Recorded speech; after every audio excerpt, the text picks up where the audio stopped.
Discretion is advised. Some viewers may find this disturbing. Viewer discretion is advised.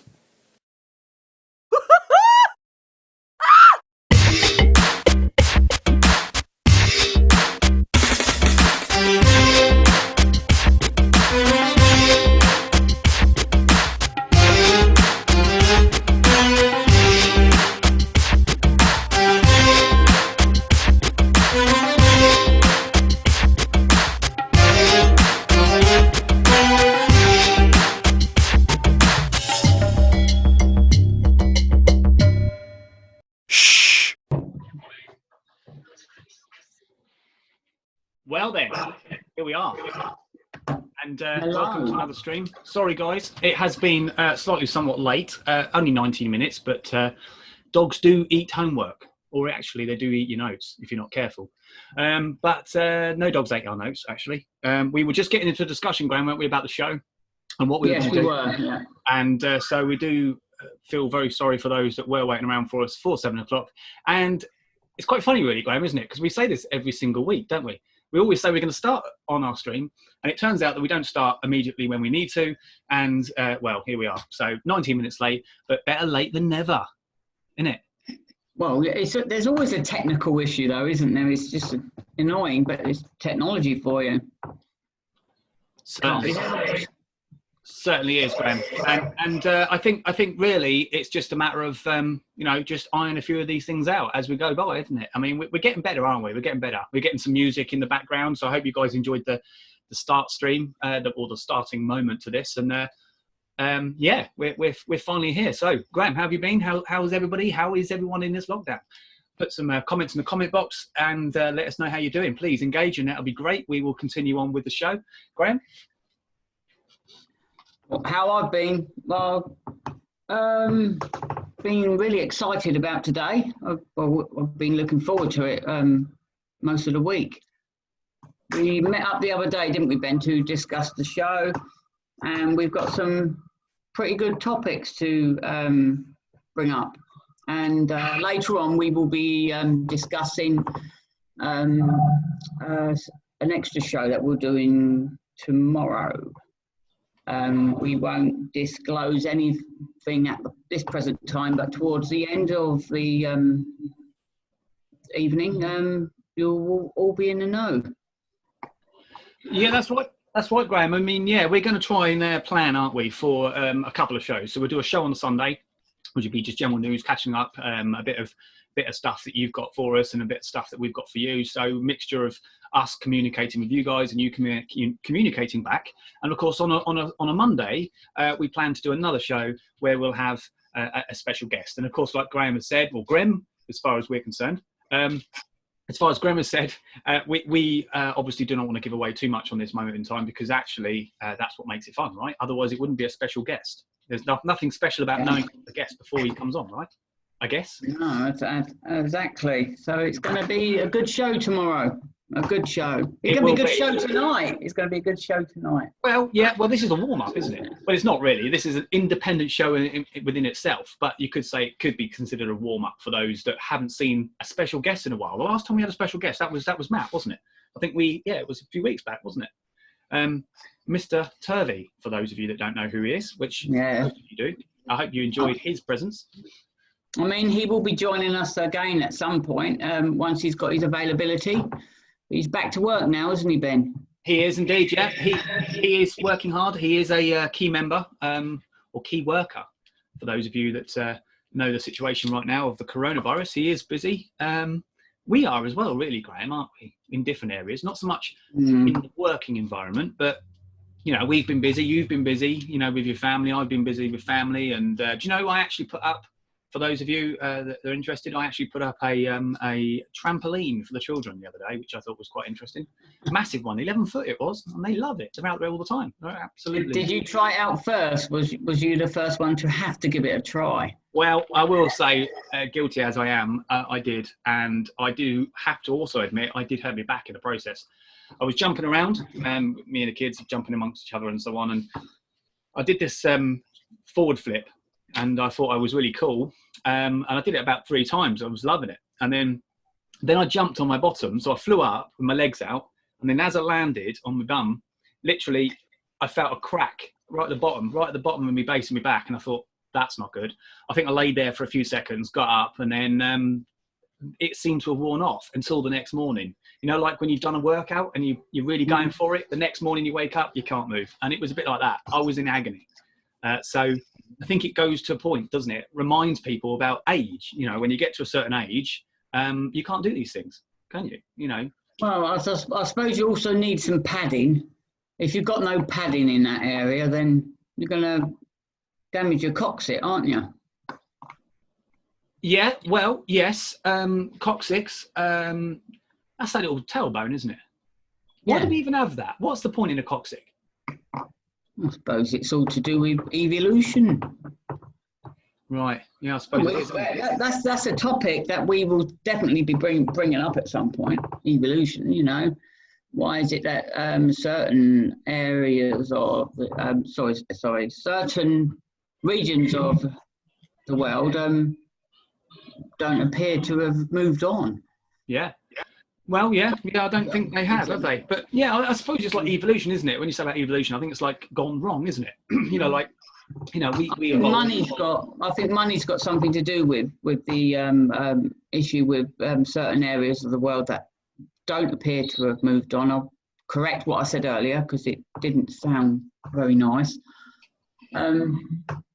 Yeah, because those countries are reasonably rich to do in resources, and I just don't think it's fair that they're not putting the money back to the people as well of them countries. They're expecting the West to bail out all the time.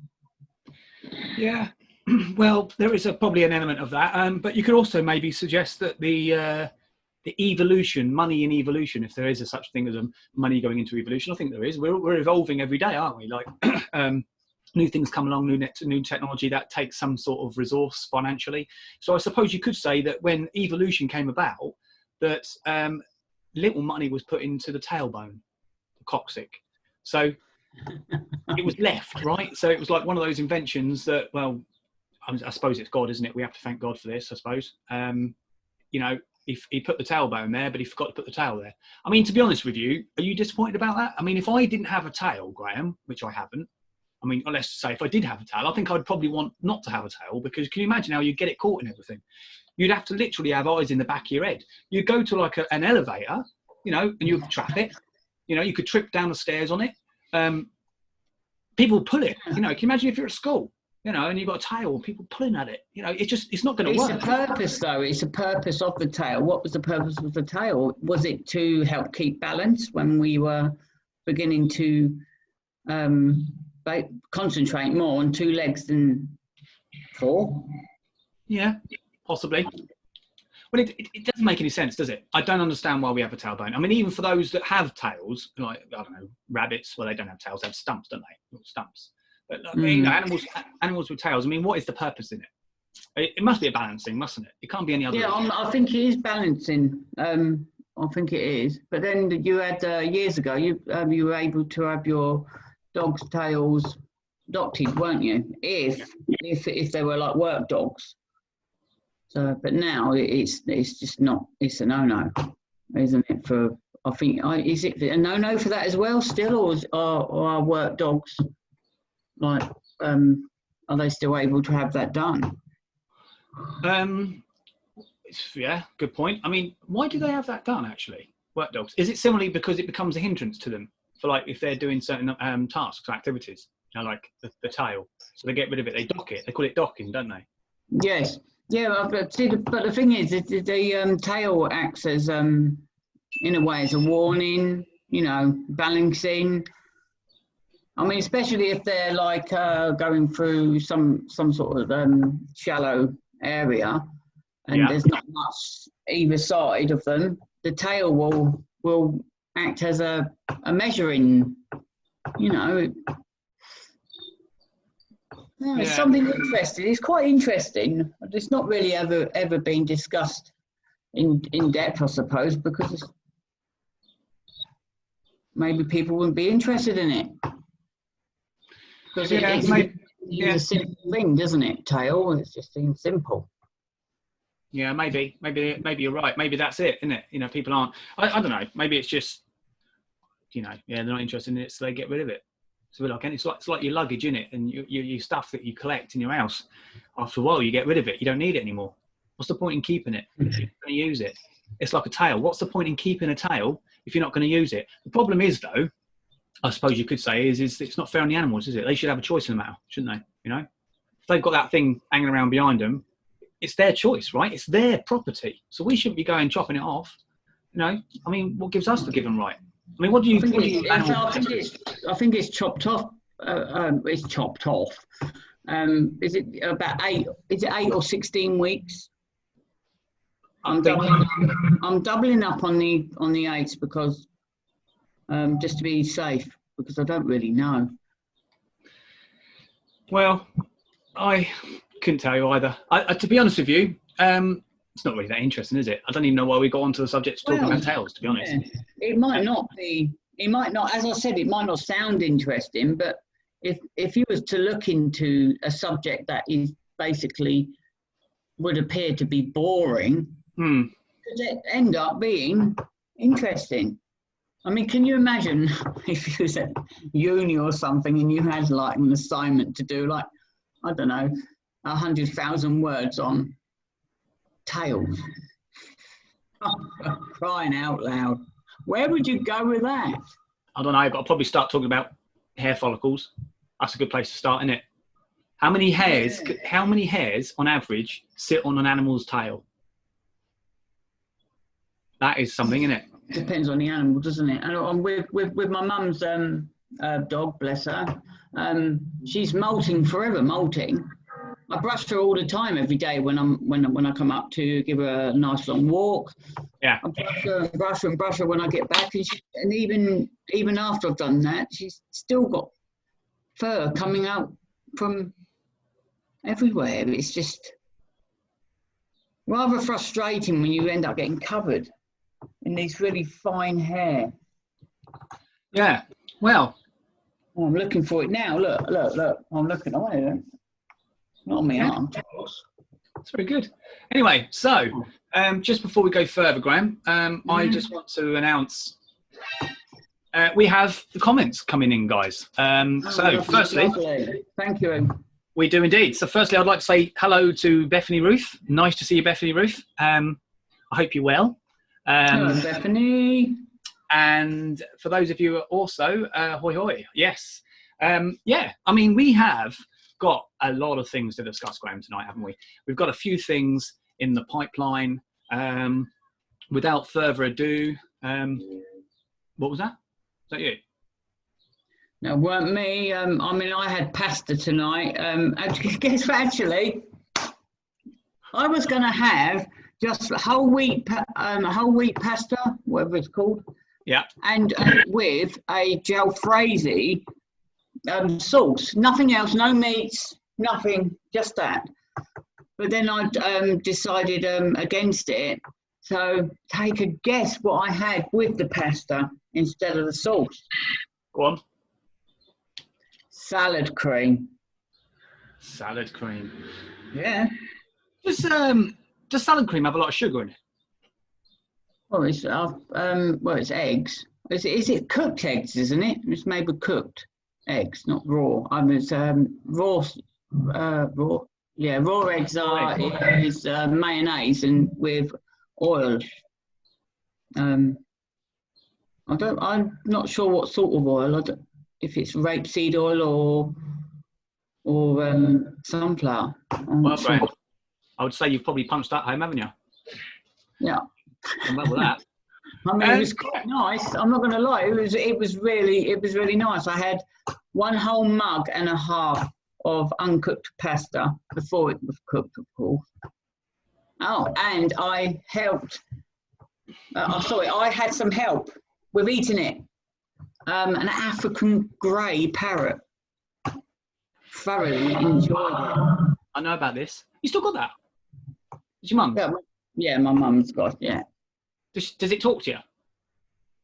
It makes an awful squawking sound every now and then for attention. and then it has a habit of clicking its cage, and it finds the most annoying area in the cage, and it makes this loud noise, especially when you're trying to concentrate on something, or he happens to think that you've got something to eat, but you're not. You're just sitting there and you're putting your hand up like this or something, and he starts clicking away.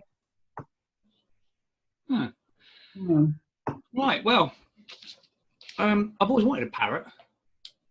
Beefy, oh my beefy, you want a beefy? Oh my gosh. Well, Beefy is something else. I like the idea of talking to animals, but it seems to me that animal in particular is one that does actually interact with you. You know. Oh, it does, yeah. Growing up, when I was my early teens, he used to shout up the stairs at me, "Graham, wake up!" Yeah, stuff like that. All right, interesting. He would whistle "Happy Birthday," sing some of "Happy Birthday." Yeah. Yeah. My dad taught him most of it actually, and with the and also including some funny things. Which I think it's good. I mean, they are very interactive. They're good, aren't they? They're good pets to have. They're quite expensive though, aren't they? I think you can't pick them up cheaply, can you? No. And you can't get them imported anymore. I don't think you've been able to do that for years. But Beefy was actually born in the UK, and he was a lovely bird. Lovely bird. I'm saying was a lovely bird, but he's got a bit grumpy. And I can't say he got grumpy in his old age either, because he got grumpy when he hit around about 5 years of age. So I was just going to say, you can't say he's grumpy if he's not old. And presumably that's where it was going, wasn't it? He's not old, is he? No, I think he's 23. He's about 23. Is it like dogs though? Like dogs, every year to us is 7 years to a dog, isn't it? So does it work like that, or is it generally every year is a year to you? No, it's a bit like humans' lifespan. Around about, I think they can, in the wild, I don't think they live as long in the wild because of the fact that there's more of them. Right. But if they're looked after well, they could have to Google it and stuff. But I think I'm probably wrong. So if anyone's watching and knows more about parrots without me having to check Google or whatever, let me know. But I think they live to about 70. Yeah. Something like that. Well, it's interesting. I mean, again, conversation, isn't it? I mean, you can talk about anything. Doesn't matter what you talk about. And what we were talking about last week, we talked about seagulls. This week we're now talking about parrots. It seems like, I think it's fair to say that animals are a very good topic, aren't they, really? You can talk about animals forever long. There's just so many animals out there that appeal to so many people in different ways. They're just brilliant. They are brilliant. And I have to say, I give credit. I'm sure you do too, Graham, and many of the people watching. I think I definitely give credit to those groups. You know what I mean? That help animals. The animals protects their rights and so on. I mean, they have to have rights. I mean, they might not know their rights because they're animals, but they deserve the similar rights as us in many cases, don't they? So it's really, really good to know. So, Graham, we're going to start next with some bits and pieces that's been going on in the news. And before I do so, I just want to now I want to try something. All right. I mean, I want to get people in the mood. All right. So in order to do that, I think we need to make it a grand moment. You know what I mean? One of which you will be thinking about later without realizing it. But you remember exactly what we've spoken about simply because you remember the start, right? So without further ado, we'll just crack on. Graham, we're going to put a little intro into this, okay? So for those of you watching, go ahead, hit the button. Let's do this. Oh, God. The monitor gone. No, actually, here we go, guys. So, here we go. So this is a start.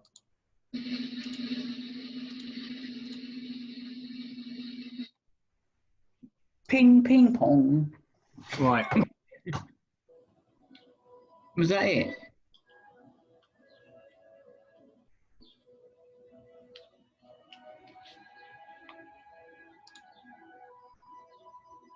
Oh God, no.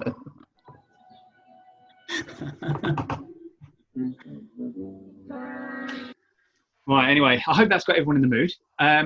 What about you, Graham? Yeah. I'm really excited now. I can't wait to know what's You're going to go. not feeling depressed in any way, are you? No, not at all. No, I'm not going to. No, I don't feel like I think I'm going to harm myself in any way. Oh, well, good. I'm glad about that. I'm sure the viewers are too. Right. In that case, we may as well get going. So, Graham, there's been a few. Go ahead. I think, over the course of a week, so much can happen. And there's the old saying goes, a lot can happen in 24 hours in politics. A lot can happen in 12 hours in politics. And as much as there's a few things we want to bring up about politics, it's not just about politics, okay? So if there's anything in the news that has come up and you've come across that you want to discuss or take part in or include, please do so. Pop it in the comments box and me and Graham will pick it up and we will talk it through. Graham, shall we start? Yeah? Yes, please do. Please do. Right. So the first I want to talk about, guys, is this. Now, this is an interesting one. We've got the Earth's magnetic field. Right now, we all know about the magnetic field of the Earth. We're circular, right? None of this flat Earth stuff. We don't need to talk about that, right? We are circular. I think we are, aren't we? Yeah, we are. For the sake of this conversation, we're circular, right? So the world has a magnetic field around it, and it's been said that at this point in time, in certain areas of the world, now don't quote me on it, I'm not a geographist. Yeah, I'm not one of those. But in certain parts of the world, the magnetic field is starting to weaken. And what's actually happening due to this is it's actually causing satellites and craft materials, so spacecraft materials and satellites and so on, floating about the atmosphere. It's causing it to malfunction, or causing them to malfunction, which is surprising. Graham, what do you think could happen there? So, you're walking down the road and a satellite falls on your head. Or is it not quite the same thing? Presumably it'd burn up before it fell into the Earth's atmosphere, wouldn't it? Because it's still potentially in the atmosphere, isn't it? It's not quite in that zone of burning up, is it? It's beyond that, right? So, I mean that's a good question, Rick, because how much of the satellite would burn up? Because when satellites have crashed towards Earth, there's been parts of big chunks, like solid chunks, sort of, survived. Well, sort of, survived the best that the item could, coming through the atmosphere. Well, yeah, and you've got to imagine as well, it's falling at quite some pace, isn't it? Some speed. So, you want to hope that most of it does burn up. But bearing in mind, I would imagine, now I don't know, I'm not a scientist in this, but I would imagine that the stuff that's created to make, your satellites is quite robust. So you'd think when it comes through the Earth's atmosphere, that actually it may not burn up. It might not have the time to burn up because it might heat up. But if it's metal, I mean, I'm assuming this stuff's metal, then is it going to burn up as much as we need it certainly for it to become safe to enter our atmosphere? I say safe. Yeah, I mean, I would say they probably would have to design something, wouldn't they? Well, they must have done that already, Ben. Because can you imagine if one of those solidly comes through the atmosphere and nothing's wrong with it, and then it, takes out a plane? Well, not only that, somebody could find it and sell it on eBay, couldn't they? How much money would that be worth? There's no point selling it on Wish, because you've got to wait God knows how many months for the item to arrive at your front door. Really? Yeah, it's usually frustrating. I mean, I've literally just got through Wish some four tire car tire things, or whatever they're called. Valves. Yeah, valves. Oh, caps. Yeah, caps. It's four, obviously four of them, because you've got four wheels on a car. It's not unless you've got a Robin Reliant like Del Boy, from Only Fools and Horses. Good car, that is, the Lion. Yeah, anyway, it took 1 month, 1 month and just under 2 weeks, 1 month and 2 weeks for that to come. What? Really? I know. Well, I could have got the same thing, I think, on eBay, but for the make of the car. But it was a lot more expensive, but only by about well, it was about £5-6 more expensive. Yeah. So I thought, no, I'll wait until. Well, the thing is, they only cost me £1.56, so I really can't complain. Yeah, but the point is, Graham, though, did it come via a 4th class stamp? I mean, a month. I mean, these things probably only weigh, what, a couple of grams? If that. Yeah, well, when I ordered it just before the lockdown. So I suppose the lockdown has caused situation throughout the whole world, because it's got to go from China to another destination before it gets to the UK. But then some of the items do come straight from China to the UK, and then it's got customs. It's got to go through customs, and if there's an issue, they send it back. Oh, I've had that happen with Wish as well, where customs China has sent it back to the warehouse or wherever it originated from, and then they resend it out again, because you get those little messages that come up on your notifications. Right. But that's funny, that, because as I said about this trampoline, you know, we ordered that, and it was supposed to come at the end of the month, and I got a message through to say it was going to come a little bit earlier. It didn't turn up. I mean, they were good. The company was very good, and I'll give them 100%, you know, thumbs up, because the stuff that they used for the materials was brilliant, really hard, robust, and certainly, you know, could contend with my children's weight, and many, because like I say, it had me on it. I'm not the heaviest, but I must be kicking it about 11 stone. It's not a lot, but neither here or there to say. With that and 5 children, you know, you'd imagine it's being put under a bit of pressure, but this thing was it's just a beast. Anyway, so the cut long story short, it came earlier anyway than it was anticipated. But the point is, Graham, they said it was going to come at a certain point, and then it didn't. But they were nice enough to phone me up and say, look, you know, we've had a problem. Our driver, you know, it's run out of hours, and you know, he'll be with you in the next few days. And in fact, in theory, he was. But yeah, it's strange, isn't it? You know, a month for dust caps. Do you know what I find annoying? Well, a month and just under 2 weeks, month and 2 weeks nearly. It is a bit silly, really. But then again, it's very stupid of me, isn't it, everybody? Ordering them in the first place on Wish. Well, yeah, but you can get some really good stuff on Wish, can't you, guys? Well, yeah, but with the situation with the coronavirus, and I don't mean with the lockdown, I mean with the fact where it's known to have come from, I'm going to do something that I always preach to everybody. Now, everyone, I'm going to ask all of you, buy British. Buy British, or if you don't want the term, you don't like the term British for some reason, then buy Scottish, buy Welsh,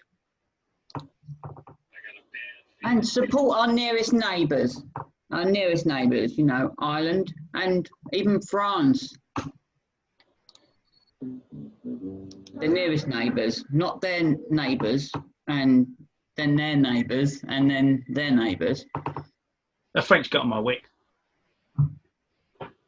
They got I like their accent, though, mate. To be honest with you, I do like the French accent. Yeah, I mean, don't get me wrong. I mean, I say the French. I mean, that's a bit. I like their language as well. I like their language, but it's just the way they roll it all. It's. I like people, all right. And really, to me, it doesn't matter who they are. It doesn't matter where they come from. In that sense, everyone's got a story. Mm-hmm. But as a collective, the French annoy me. Individually, they're great, but collectively, they're annoying. And that's because I don't think they like to work with us very much. I think they might, I like to think it's fair to say that they like to cause complications where maybe complications Well, should. do you know, it's funny you should say that, because I thought for years that I don't believe the French have actually found their way yet. I don't, that they haven't, they don't appear to have a direction. They don't appear to be able to settle on something that means French, France. When we talk about Britain, Great Britain, what do we have? We haven't just got mountains and mountains of castles, you know, but we have a monarchy. You know, we've got a little bit of our working industry still going, not many, because majority of them was sold off or taken over by European countries. Yeah. I mean, what if the you know, the French? Okay, they've got their cheeses and their wines are gorgeous and all that, but they just seem to blow hot and cold, don't they? It's like who's in favour at the moment, and because there's a certain block of different areas, Yeah. against one singular element, I suppose they will automatically side with that block. Like sheep. Yeah, but they done that. The French done near enough, literally the same, back in the war. Yeah, I think that's. But then I suppose it's more difficult for them because they haven't got a seaboard. You know, they haven't got a sea defence. Yeah, it's all Europe. Is obviously all one great big mass of land. They haven't got a wall, Graham. We need a wall. That's what we need.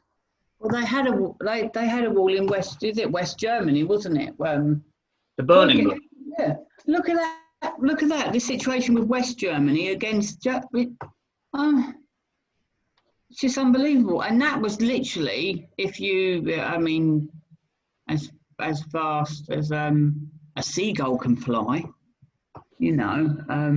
Yeah, we know what to do about those things. Wasn't that really long ago, in a way, was it?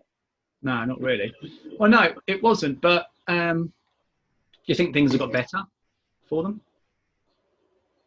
I think there's probably still some animosity between the different areas of Germany, because there's a lot of people that they just don't want to move on. They're just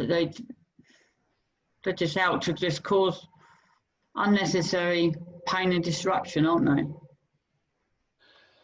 Yeah, sadly. But that's just society in itself, isn't it? You know, you get people like that just go out of their way to make things difficult. I mean, it's very difficult for us. I mean, we haven't got a wall, have we? We haven't got a wall. And I think even if we had, how high would you build it? And where would we you don't start? need one, but we don't need it. The thing is, we don't need.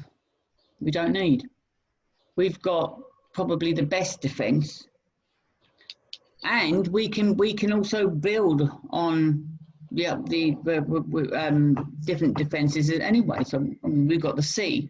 That's the best defence that we've got. Oh yeah. But the problem is, and then just build on the navy eventually.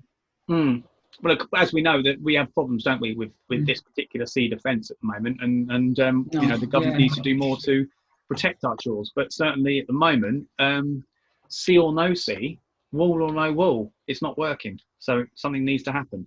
And on that subject, and we've slightly divulged away from where we were, but on that subject, we will have a guest in the future.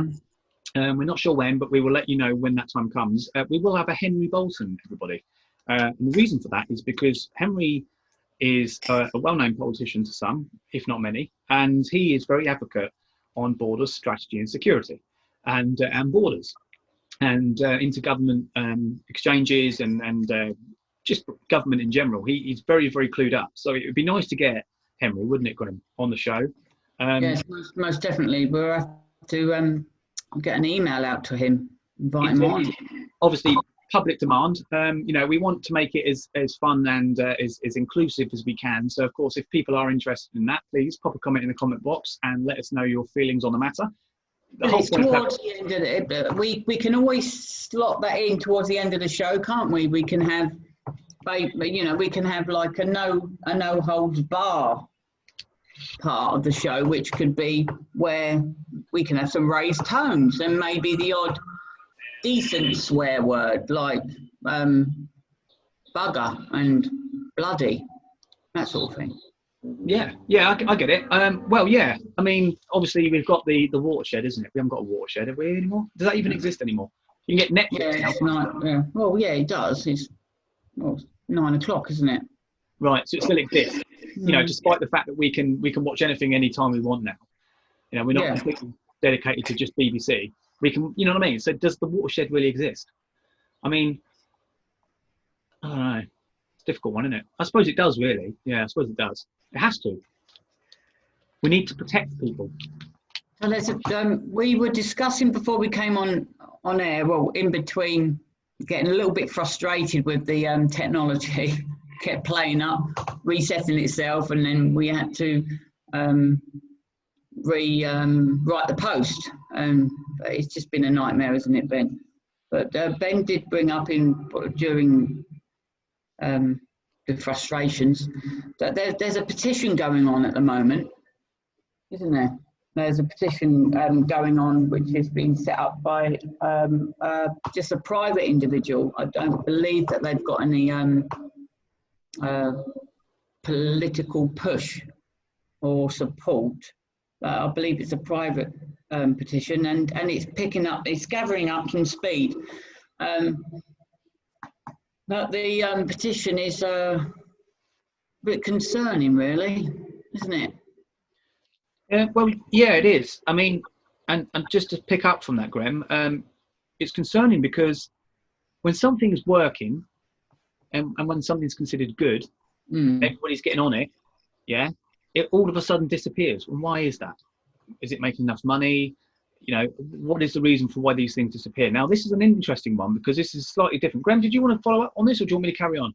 I'm happy to.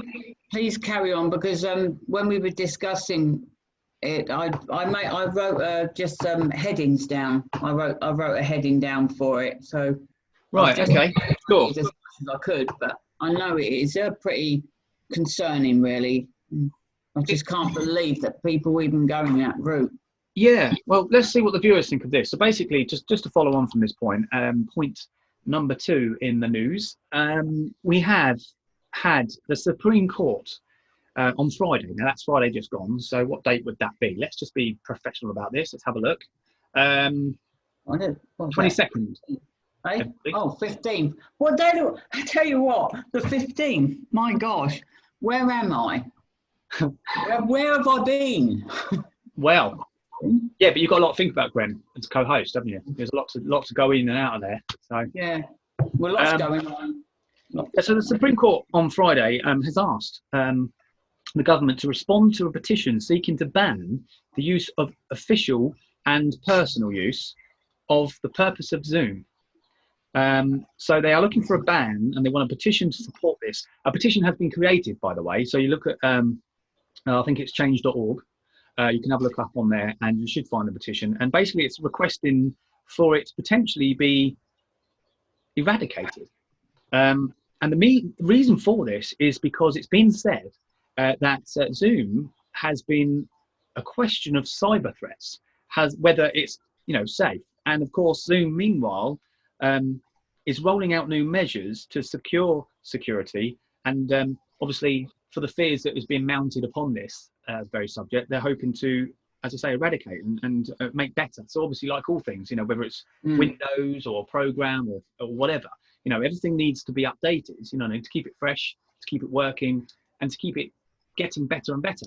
So I think it's a bit of a crazy one. I think Graham, I think you're absolutely right. I think it's a bit crazy to suggest a ban. I think people calling for it to be obsolete. It's actually better, I think. The thing is, it's doing such good at the moment. I mean, it's involving different generations being able to interact with each other during this lockdown, and also those families that cannot ship themselves home to their home country because it's not safe to do so.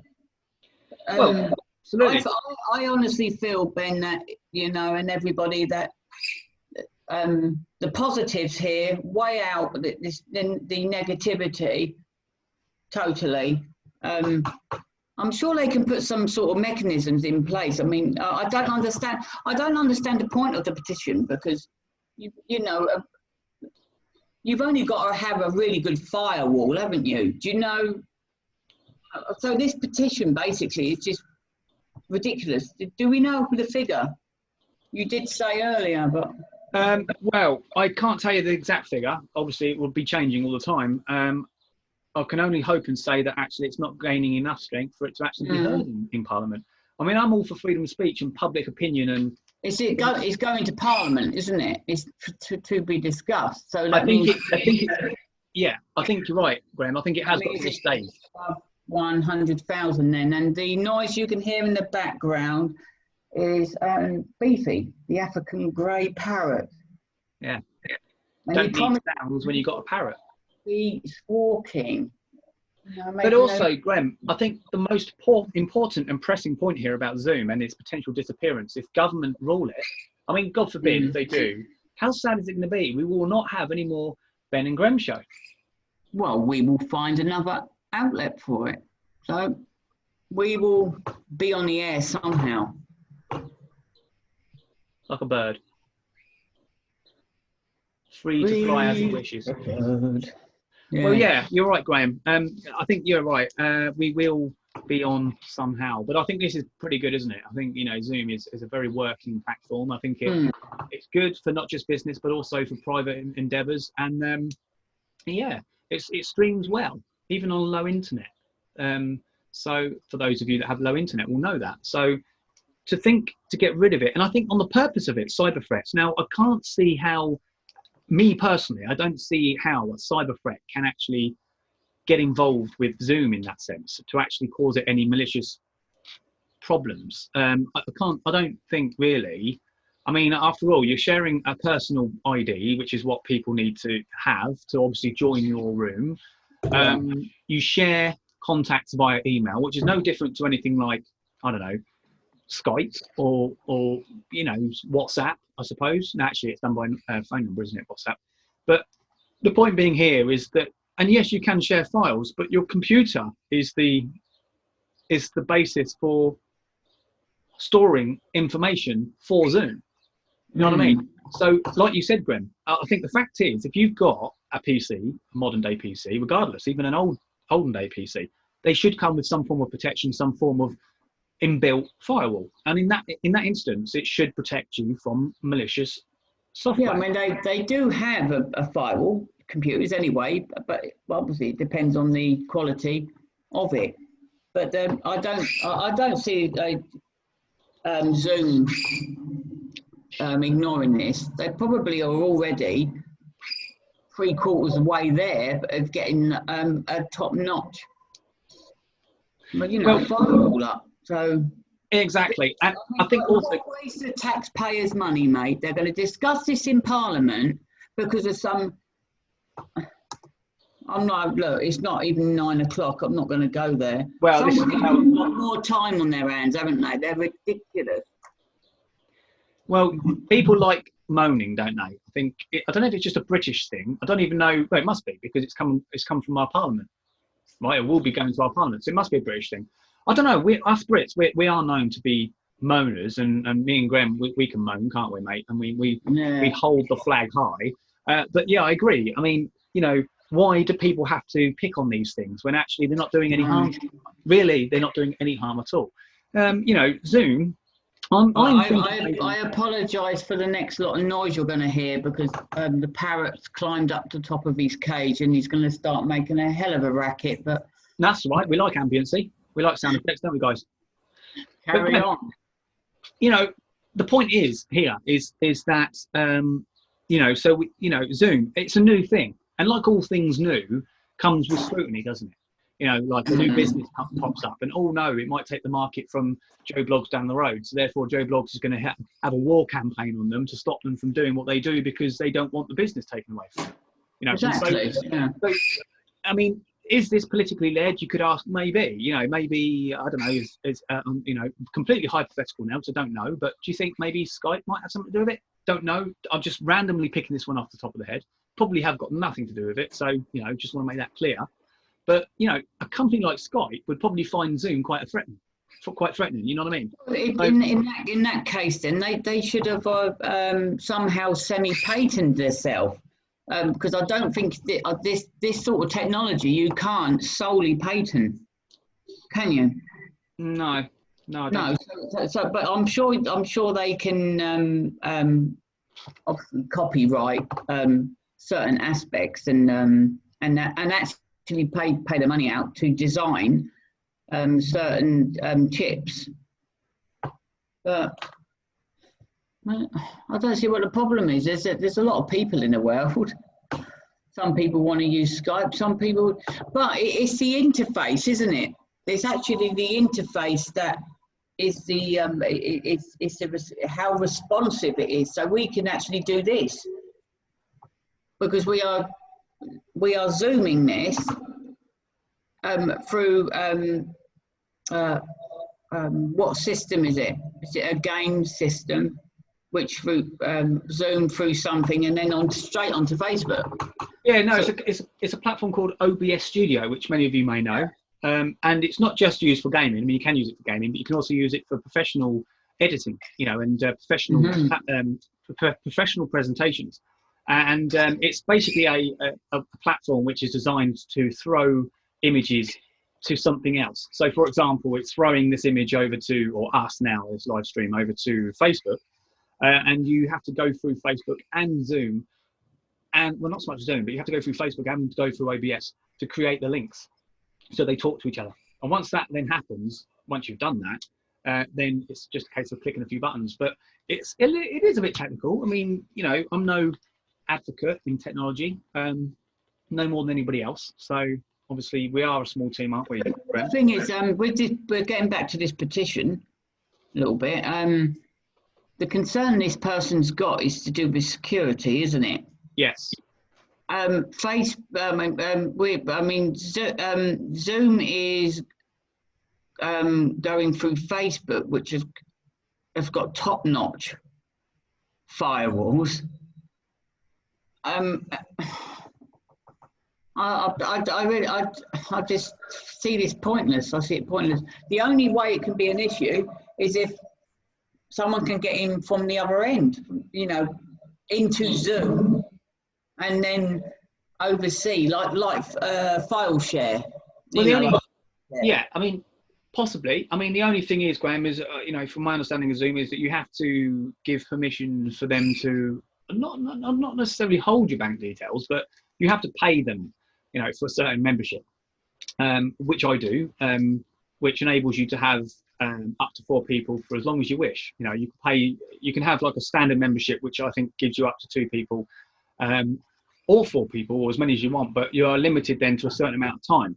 Do you have an option to set up a direct debit, or do you have an option to pay, obviously by debit card? If you pay by debit card, when you obviously went through to the payment section and you put the CVV number, whatever it is, on the back, 3 numbers. Is it like a normal? Is it like your normal bank screen that comes up, that the little box that you? So it's you're basically talking to your bank at that point, or is it a form that Zoom has created? Well, yeah, I don't know. So obviously, I think it could be just a form, but obviously it does link to your bank account. Obviously, you put your details in, it picks up the card information once you put in, like you say, the CVC code, and then of course, then it talks or connects to the bank. And obviously, provided you've got enough money within the bank to continue on with the transaction, it then talks to the bank and then says transaction complete. So obviously, You see, the thing is, banks are not going to interact with companies that they got concern with. The banks would have put in, wouldn't they, the necessary procedures in place to investigate these, like when Zoom first come on the scene. Well, they would have made sure that they've got the necessary protections in place to safeguard the fraud aspect of it. Mm-hmm. Yeah, absolutely. I mean, they have to be. I don't know. I just think it's just down to competition, isn't it? Business in competition, or competition in business. Actually, sounds better. Yes, you're right. I mean, it could be a smoke screen, where it could be. It could be it could be Skype, or it could be another media outlet that are basically not liking the fact that a new kid on the block's come along, but then again, Zoom's been about a little bit, but they isn't it? It's just grown and been accepted quite quick. Maybe it's the name, and it's also quite easy to use, and it's very it's basic, and I think it's quite professional. User friendly. Yeah, it's user friendly, and everything is really quick. It's a quick response. Yeah, it's just with that, it's just the fact that with the issues that we have on the Ben&Grem Show, with the setting up a link. Well, yeah, it can be difficult. But this is why they say, do you know what? It's quite good because studio program, isn't it? Yeah. Well, actually, I got a message, Grem. I got a message tonight. It said something like 20 minutes before the stream started. It said, "Please prepare your stream." It was a notification. I thought, well, that's interesting. I need that. You know what I mean? I can't just go, right, I need to do this, I need to do that, and be organised. I mean, I am quite an organised person, I think, but I do leave things to the last minute. So that makes me not organised, actually. Well, maybe I'm not organised. So when it came through and it says, please prepare your stream, I thought, yeah, I need to do that. But I didn't do that straight away because at that very moment in time, I was doing something else. So that was pointless. But it was a prompt nonetheless. It was something that could have got me organised. But that's good. This is Facebook, and that's Facebook. So basically, Facebook said to me from our page, be ready for this moment. And I should have just took that as a warning, shouldn't I? We're only quarter of an hour late.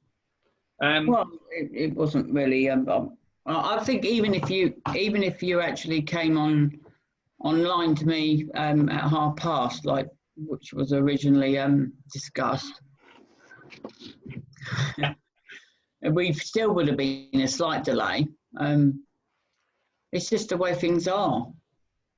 But eventually, we might not have to worry too much about this. We could end up with our own sort of studios. And studio. Well, the thing is, Grem, I'm glad that we had the engineers in, because since we've been going since 7:15, or was it 19 minutes past 7, they finally fixed the studio light. Yes. Mine's not come on yet. I better call up the UK Power. I can book an appointment. Oh. Right. Yeah. So long enough. Right then. So something that's just got on my nerves a little bit. And we always talk about football, don't we? We always come on the subject of football. So it's fine, but that's coming up at some point, isn't it? Well, we should be hearing some things on that area. Yeah. We've got Dominic Cummings to discuss as well, haven't we? We have. We'll go with football. COVID-19. Right. Yes, that's it, Graham. So here we are. So again, it's not. Now I'm going to say this. Now, sorry if you don't agree with me. Sorry if one of you or two of you. Carry on. I'm just going to feed the parrots some pasta. Yeah, that's the salad cream. Yeah, no trouble. Salad cream. Make sure it's fat-free, sugar-free. Yeah, so guys, so this is something that's come about in football, and it's about the coronavirus, and it's about individuals falling ill under coronavirus. Now, that in itself is bad news, and of course, you can't help but feel sad about it, because still, up to this day, we are still finding people are becoming infected by the very virus, and you know, when we want to try and get back to some form of normality, we find ourselves almost taking a couple of steps back here and there. But with this very subject about football, I happen to feel that there is a little bit of politics involved. And the reason for why I say this is, now, up till now, it seems that the football teams involved, now bearing in mind all football teams at the moment are going through the FA, I think it is through Sky or the FA, they're doing their own, the organisers of the FA and so on, they're doing their own tests on footballers to make sure that they're healthy, to make sure that, you know, they're not being affected, so that on the event or in the event that they go back to playing football, that they can do so safely and very practically. Practically, yes. So, but the issue here I have with this is, okay, is that the reports up till now about those that have tested positive for coronavirus in football happen to be for teams. Now, these individuals happen to be for teams that are positioned at the bottom halves of the football leagues. Now, for example, Bournemouth today, it came out that 2 players for Bournemouth, not been named, have been tested positive for coronavirus. I say it seems political because now you're not hearing this happening. You're not hearing footballers coming out in the news about being positive for coronavirus in the teams that are at the top half of the tables. Now, I think the reason why I say it's political is because it's quite obvious to the footballer or the fan that if you're at the top half of the table, money's being made. If you're at the bottom half of the table, money's being lost. And in the event of a club like Bournemouth, and it'd be nice to see Bournemouth stay up, in the event that the league continues to play out. But you've got to ask yourself, why is it that it's the lower teams that are saying they've got issues? Now, I say it's political because of this, because of money. They're complaining because they either don't want to continue the rest of the season because they feel that, well, there's a good chance they'll go down. They are talking about, well, let's scrap the league results and take as is, so as it as stands. So potentially you could say Bournemouth would be safe in that instance. But like I said, I'm not just picking at Bournemouth here because we've had a few clubs do this. Norwich have complained. We've had Bournemouth that have complained. We've also had Aston Villa that have complained about the problem in the pandemic. Now, every single football club is in the same situation. Everybody, regardless of whether it's football, whether it's work, we're all in this situation together. And we all have to be fair. But I think when one puts themselves before others, so for example, football clubs start talking about things that they would know would benefit them, but has no benefit to others, it's politics. And whenever something in life revolves around money, there's politics. And whether you like it or not, whether I agree with it or not, but it's the fact. You know, anything that resorts around money becomes political in some way. You know, it's never fair. Never fair. Business isn't fair. So my gripe here is, you know, I find it strange that the news or media are only talking about coronavirus positives for those that have tested positive around football clubs, it seems, that are at the lower end of the leagues. Interesting.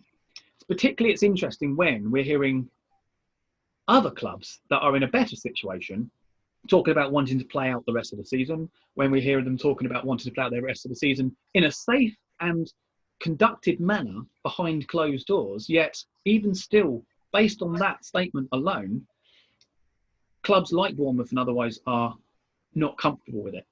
So I say it's political. I haven't heard any as yet, and I might be wrong, and if I am wrong, please, somebody in the comment box, please put up a comment and tell me that I'm wrong, and because I'm okay with that. I'm okay with being wrong. I just want to be wrong. I actually want to be wrong sometimes, Graham, and the same goes for you, I'm sure. You know, we want to be proven wrong because that's what makes us stronger, I think. So please, anybody... Well, the thing is, there is people out there, mate. There is. And I want, exactly.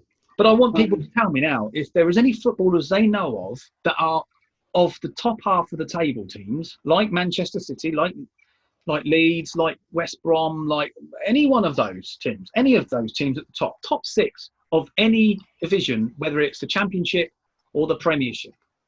Let us know if there are any players within those top six teams that are testing currently positive for coronavirus. I would like to know.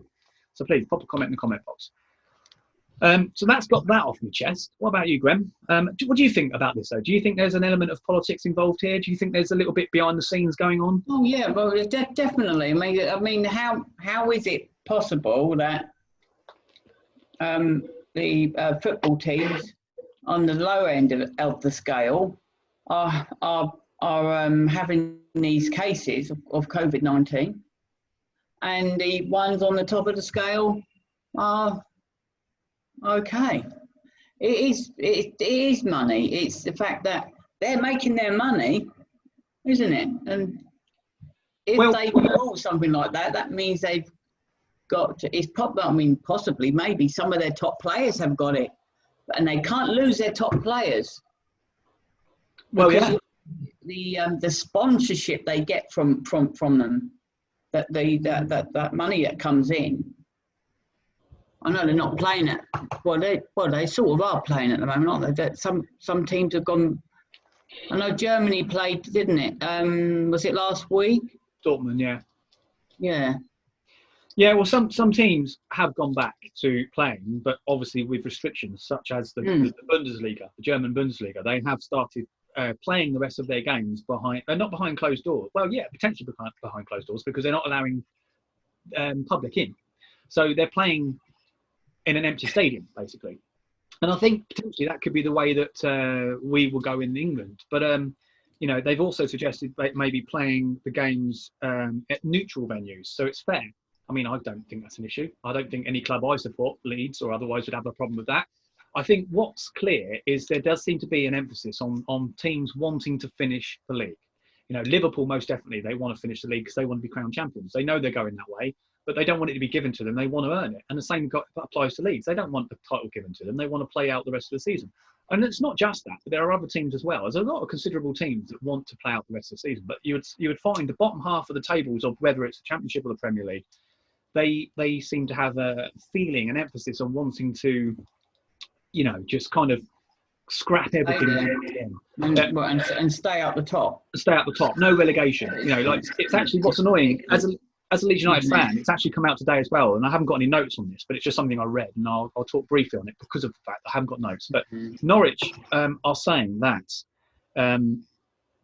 if the Premier League decides not to now, what's this now? No, that's right. If the Premier League decide to continue with playing the rest of the games, then Norwich are saying if they happen to have to go down to the Championship if they're relegated, and Leeds and the Championship are ruled that they will take the results as a points-based system based on what's happening now, and just end the league and say, right, where everybody is, it goes, and that's where they go. Leagues go up automatically. Norwich are trying to boycott that and saying, well, if we've got to play in the Premier League, if we've got to play the rest of our games and we go down, why is it fair that Leeds go up if they get told they can go up automatically because they're not finishing the rest of the season? But again, I don't see what the issue of Norwich is over Leeds. I mean, you know, I know footballers or football teams have their rivalries. You know, you've got Leeds that might have a rivalry with Manchester United, but that was more back in the old days because we haven't been in the same league as them for years. But then you've got, like, you know, Derby, you've got Aston Villa, you've got Norwich, you've got, I don't know, QPR to a degree. And then we've got rivalries, but I find it a bit sad that you've got teams like Norwich, for example, moaning about Leeds, just Leeds here, because, oh, well, that's not fair. If we have to go down, we don't want Leeds to go up. Well, tough, isn't it? It's tough because, you know, you earn your crust, you get the reward. You know what I mean? So I don't understand Norwich, I really don't. And maybe Delia Smith, if she'd like to come on the Facebook, maybe she can put a comment in the comment box and help me out with that. because she's the 12th man in Norwich, so we know. I'm sure she's got plenty to say.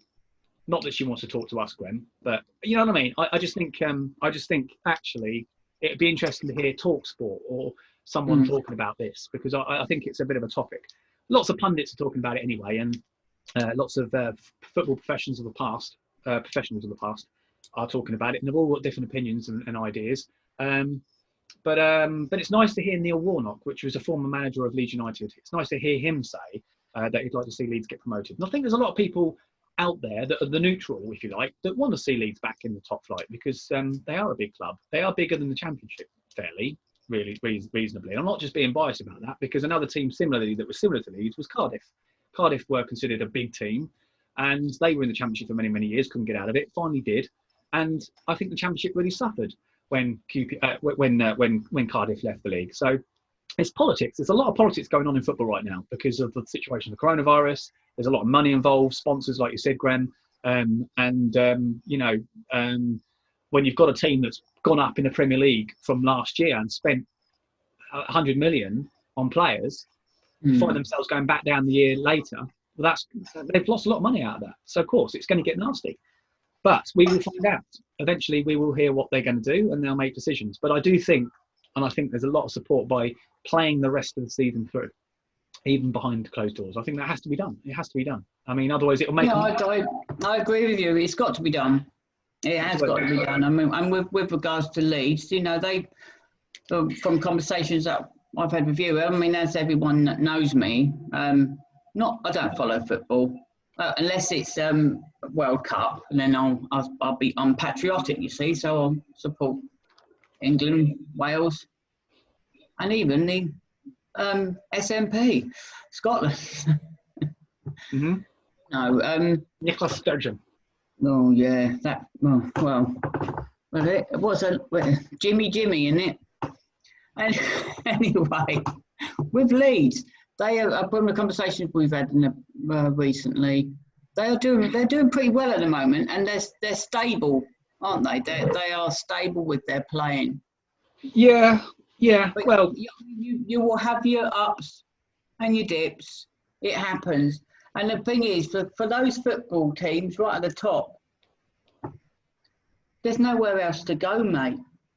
The fun's gone. Every now and then. Don't be greedy. Drop yourself down a couple of pegs, and then. They don't choose to, do they? and then beat yourself back up there again. The whole point of a game of football is the thrill in achieving going up. If you've got to the top of the ladder, you've got nowhere else to bloody go. So you haven't, have you? Well, you've always got Europe. I mean, that's the whole thing, isn't it? You get to the Premier League, you get to the top six, you start entering competitions like European Cups and. That's done. Well, I know. As I said, people, I don't know much about football. So I haven't really bothered to I know what you're saying. I know what you're thought saying. we were just talking about one specific thing, but no, yeah. I think any football fan, regardless of team of which they support, wants to be able to say this. They want to be able to say that their club has won the league. They want to say that their club has, in history they want to say that their club has won the Champions League or won European Cup or Europa League. They want to be able to say that because it's a bantery thing. And Leeds haven't won the European Cup, the Champions League. I don't think they have. No, they haven't. I think they fell out in the semi-finals a few years back. When they were in the top flight of football, but they have won the league. They have won the league when it was. Mate, it might be even semi-finals to get that far. That is amazing. On top of the fact that you've got those other football teams with all that money, all that sponsorship, and Leeds has got ahead of a few of them. Well, we did back then, but then Leeds, like many clubs, will also know, and some are going through now. You know, those that are looking to be relegated will be going through the same stresses and strains that Leeds went through when we were relegated. Maybe the discussion we had at another point in time, maybe there should be some sort of clause in their contract when these players go to specific teams. there's got to be something to protect the team that they are now wanting to leave. It's not fair on the rest of the team, is it? Well, yeah. There's no I in team. Everyone in a team work together for the same. But there is, Graham. There is. I mean, they do have contracts. I mean, obviously, players do have contracts to the club of which they're playing for. And of course, if there is, say, for example, they go with a 2-year deal, and they might have some stipulations in their contract, like if they score, I don't know, 20 goals in the season, they get so much money for doing so. It's like a little perk, you know. They can organise that in their contract with their agent and the team manager or board.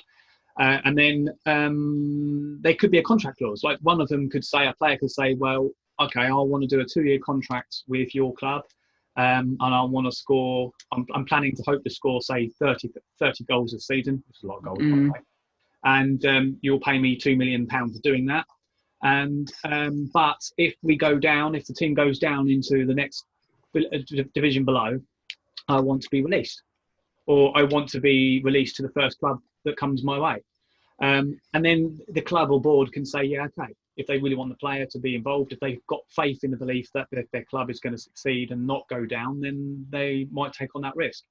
But like I say, players, not just about money. I mean, we know ourselves, football is about money these days, and players always look for an opportunity. And as much as you get footballers nowadays that play for the shirt, as we know in all football clubs, they all play for the shirt, their players, they all bang the badge and whatever. But at the end of the day, it is down to money. And of course, if one club says, look, we want to pay you an extra £150 a week, you're not going to turn it down. And after all, you're still doing what you did with the previous club. So why would you turn it down? And you can't hate a footballer for it. You know, I mean, I think the fact that money has got so enthralled in football nowadays has made that problem happen. No, it's ridiculous, really. I mean, the wages that they get anyway is just ridiculous. Totally ridiculous. It is, but I do give credit to footballers, though, that given the pandemic, I'm not going to mention football clubs here because I'm not going to be biased. I'm not going to mention an interesting A club, but I'm going to say that there are footballers in the football leagues, not just, I think, the Championship, but also the Premier League, that are absolutely happy with taking deferrals on their wages, you know, and, you know, how many people would do that in the working world? You know what I mean? I mean, obviously, I know they're on considerable amounts of money, so it's not like they can, let's say, not do without some money for a little while. You know, of course, they are earning quite a bit as it is. It's not like us, maybe. No, no, they haven't got to worry about a mortgage as such, probably. Probably not. So I think that's a really good thing. You know, it's a really genuine thing for these people to be doing. So when people criticise footballers for being on how much money they are, some footballers, however, are actually doing the moral thing.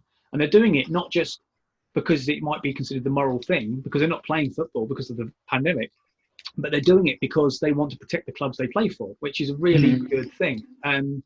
And like I say, my own club is doing that, but there are other clubs as well. And other clubs that maybe couldn't do that, and it has been noted by some clubs that are not happy with others doing that, deferring wages. They're not happy with it, and they want punishments to be put in place, which I think is crazy. At the end of the day, I was listening to this conversation on, I think it was one of the TalkSport channels or on the radio, and they were saying that it should be down to the business, how they run their business. It shouldn't be down to other clubs to criticise. It's none of their business, you know. And I kind of respect that point, because, you know, as I did, Graham, if you do something in your business, whatever business you'd be doing, and I do something in my business, but it happens that you do something because you can in the situation you can and you do, doesn't mean to say it's unfair, does it? At the end of the day, that's business. I mean, like I said before, business isn't fair. It's about surviving. And there shouldn't be punishments just because a business has been able to operate slightly better or slightly differently to another business that couldn't. You know, why would that? Like selling the same item or that sort of thing. Yeah, I suppose it depends. You know, some clubs are in the financial position to be able to defer wages where some other clubs aren't. But is that the club's fault, who is in the financial position to do it?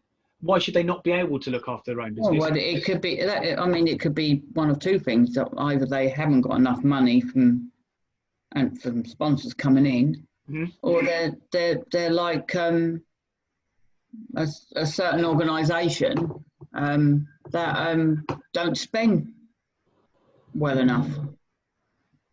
You know, they blow blow ridiculous amounts of money on items and have managers here, managers there,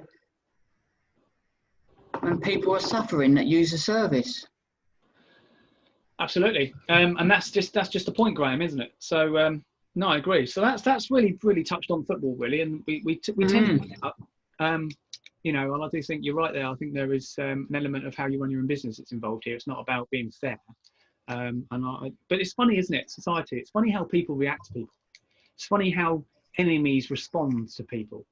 You know, enemies of you or enemies of your enemies. You know, generally, or businesses, how they respond to each other when times get difficult. You know, and how it almost becomes childish. You know, but these are real people. These are adults. These are mature, educated people arguing about things that they're not in power of or in control of, because simply they haven't done things the way they needed to do, and somehow they feel they've got the right to moan. I don't know. Graham, we got another subject, haven't we? Yes, we've got 3 more to discuss. There's 2 on politics. One of them is going to be a bit of a question one. I'm sure some questions are coming on it, especially when I've noticed that a certain individual is now watching. So, did you want to go ahead with the current situation in government to do with Dominic Cummings, the advisor to the Prime Minister? Well, I'm glad you mentioned it. It's a difficult one. Now, as you've probably all been aware, Mr. Cummings, Dominic Cummings, the political advisor to the Prime Minister, Boris Johnson, has come under some close scrutiny recently on the subject of coronavirus. And the reason being for that, and you've probably heard it on the news, it's been well documented. And it's not just happened the first time, it's actually 2 occasions now this has happened, 2 occasions. He's actually gone to visit family, which is something like 200 odd miles away from London, which is, I think it's his parents, is it? You might want to quote me on that, Graham. I'm not entirely sure. I think it's his parents. A young child's involved, and apparently him and his wife were under symptoms of COVID-19. And something to do with childcare, wasn't it?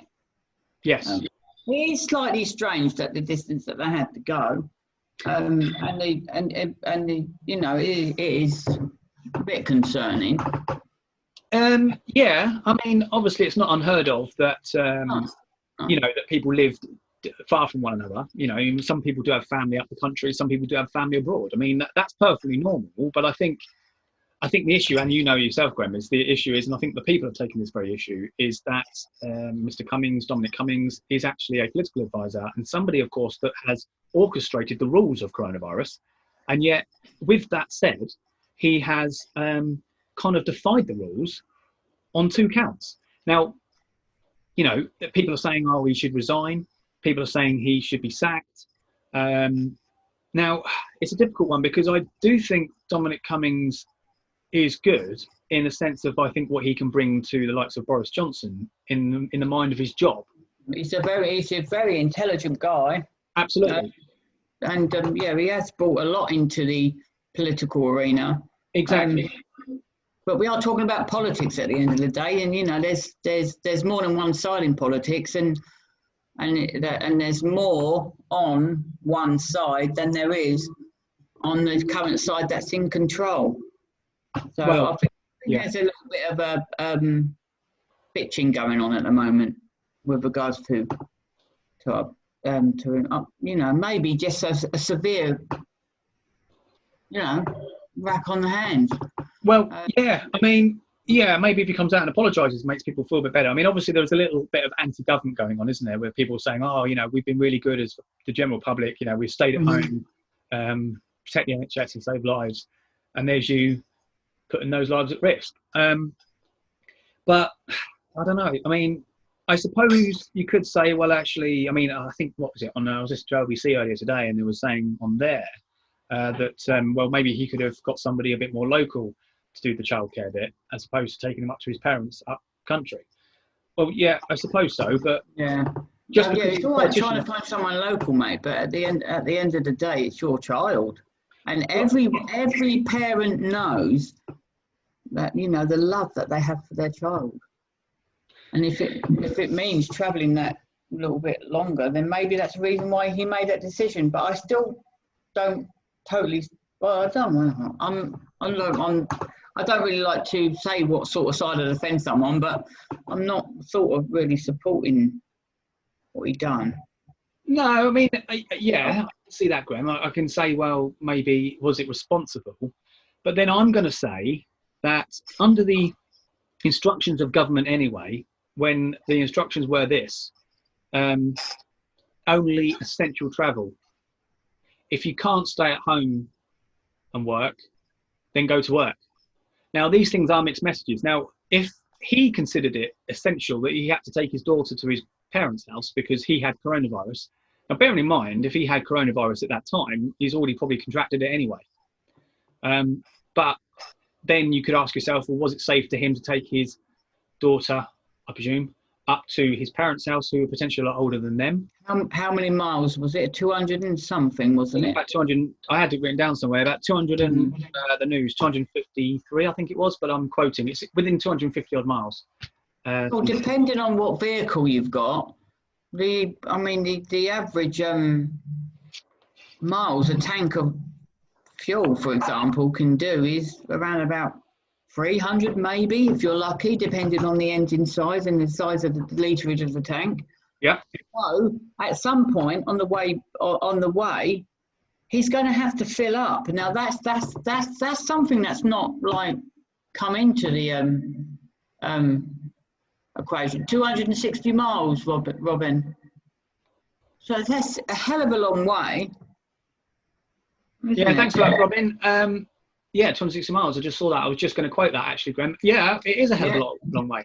And as much as garages and that are taking, certain garages and that, they're taking precautions. Like, you know, you can't go too close to the counter. You know, they've got the screens up, and the same applies to, I think, banks. Well, they've always had the screens anyway for security reasons. But, you know, people are doing their bit. And I don't know. I mean, it's a tricky one because I can see the issue with the fact that if he's got his daughter, you know, he needs his daughter to be safe, and if he's not in a position where he's safe, you know, i.e. coronavirus, so he's probably thought to himself, well, look, I'm around government, you know, it's been said down that Boris Johnson's got coronavirus, I need to get my daughter out of my way, I need to do what I think's right.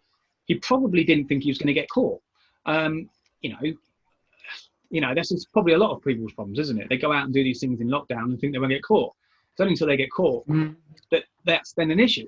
I don't know whether I'd have done the same or not, but I do think when they said essential travel, now like you, Graham, I don't know which side I sit on this one, actually, and it's very difficult. The thing is, mate, we don't know the full story, and the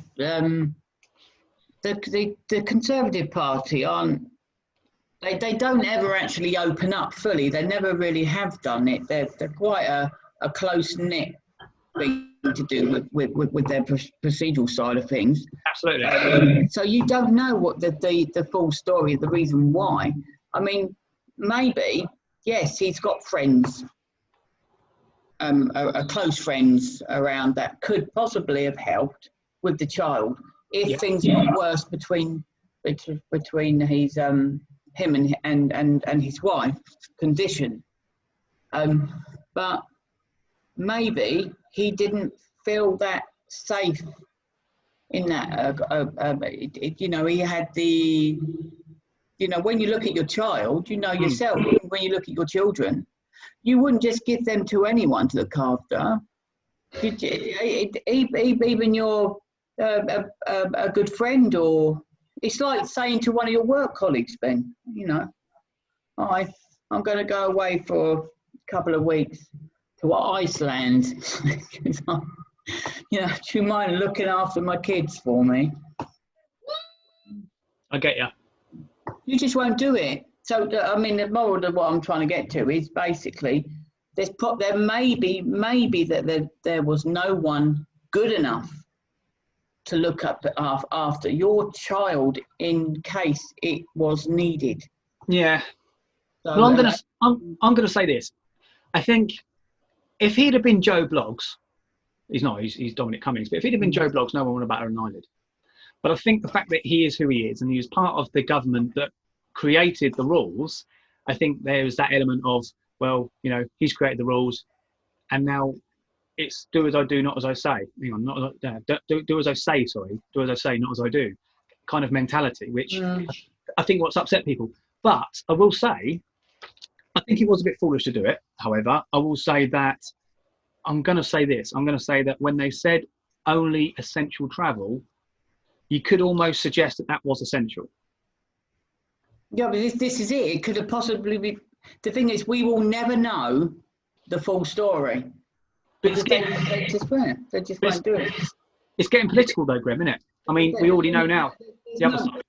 Even if he was to say to Boris Johnson or someone else, maybe I should just tell them that, we couldn't find anyone, blah, blah, blah.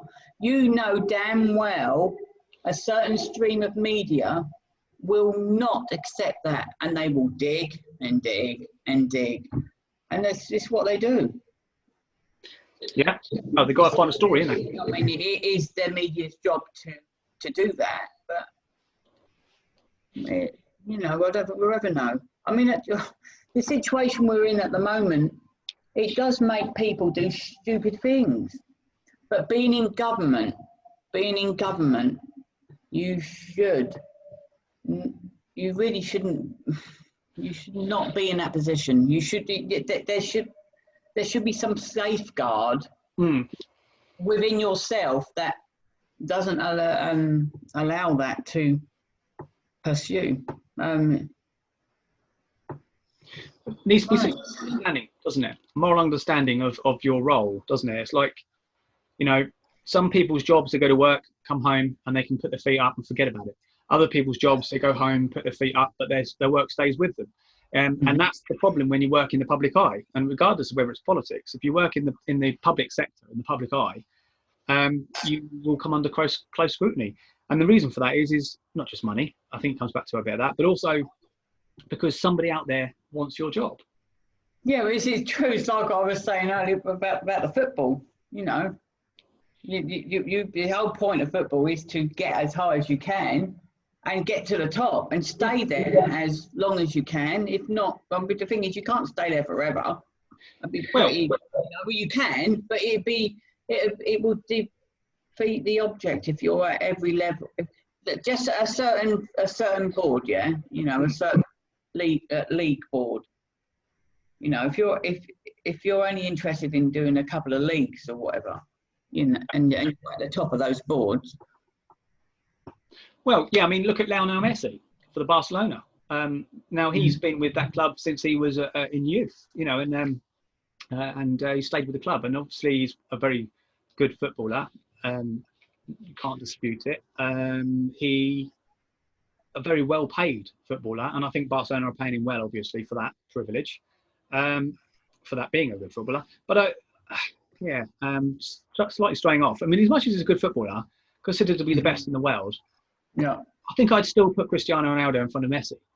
And the reason why I say that is because I find, completely off topic now, but I do find that with Messi, although we know he's quick, he's like the Forrest Gump of football. And he's good with his feet, obviously, but I don't think he sort of, it's almost like that scene, isn't it, out of, what is it? Like Forrest Gump itself, when they give him the ball and then go that way, Forrest, and he legs it towards run, Forrest, run. That's it, and he runs towards the. Anyway, so this is my point. With Cristiano Ronaldo, he seems to be one of these sort of footballers that can mix it up a little bit. He's quick, he's a bit greedy at times, but he can also lay the ball off. He can give it to somebody else to finish. He's a bit all-rounder. Whereas Lionel Messi, he's just fast. Right. So where were we?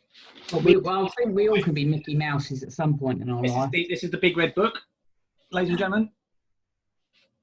Okay. Right. This is it. This is the moment of truth. This is key point number 5. So we, I will just point it out, and then Grem, you can pick up on it. Right. So. Yeah, I'll jump in here and there. Yeah. Why not? Yeah. I'm hoping we'll get some questions on it.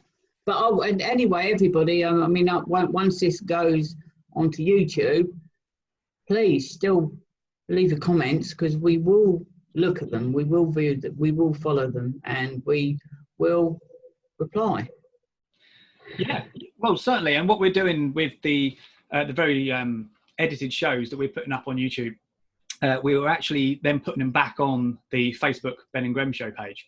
But there'll also be a description within that link that will enable you, say the viewer on YouTube, to find the Ben&Grem Show page on Facebook. So, you know, so they're gonna be linked in some form or some effect. So yeah, so please do. Yeah, I mean, the conversation doesn't stop. Just because we're live now and we're engaging now doesn't mean that we can only be talking about this now. I mean, if you happen to want to come back about any of this later on, once the edited version comes out, and the version is on the Ben&Grem Show page, yeah, feel free to, like I say, drop a comment. Like Graham said, drop a comment, and we can pick up on those points in a future show.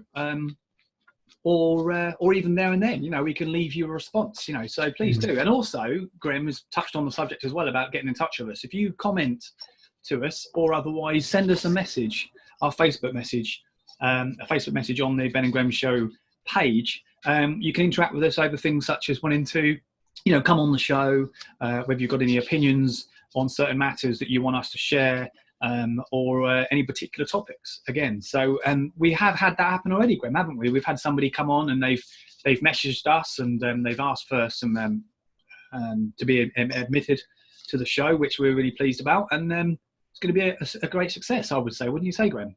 Yes, I mean, tomorrow night we've got a special guest, and still in the planning stage of the topic, but I've got an idea. He's a very, very special guest. Yeah. And we'll talk about that later, won't we, Graham? But yeah, so key point 5. Key point 5? That sounded good, didn't it? Anyway, key point 5.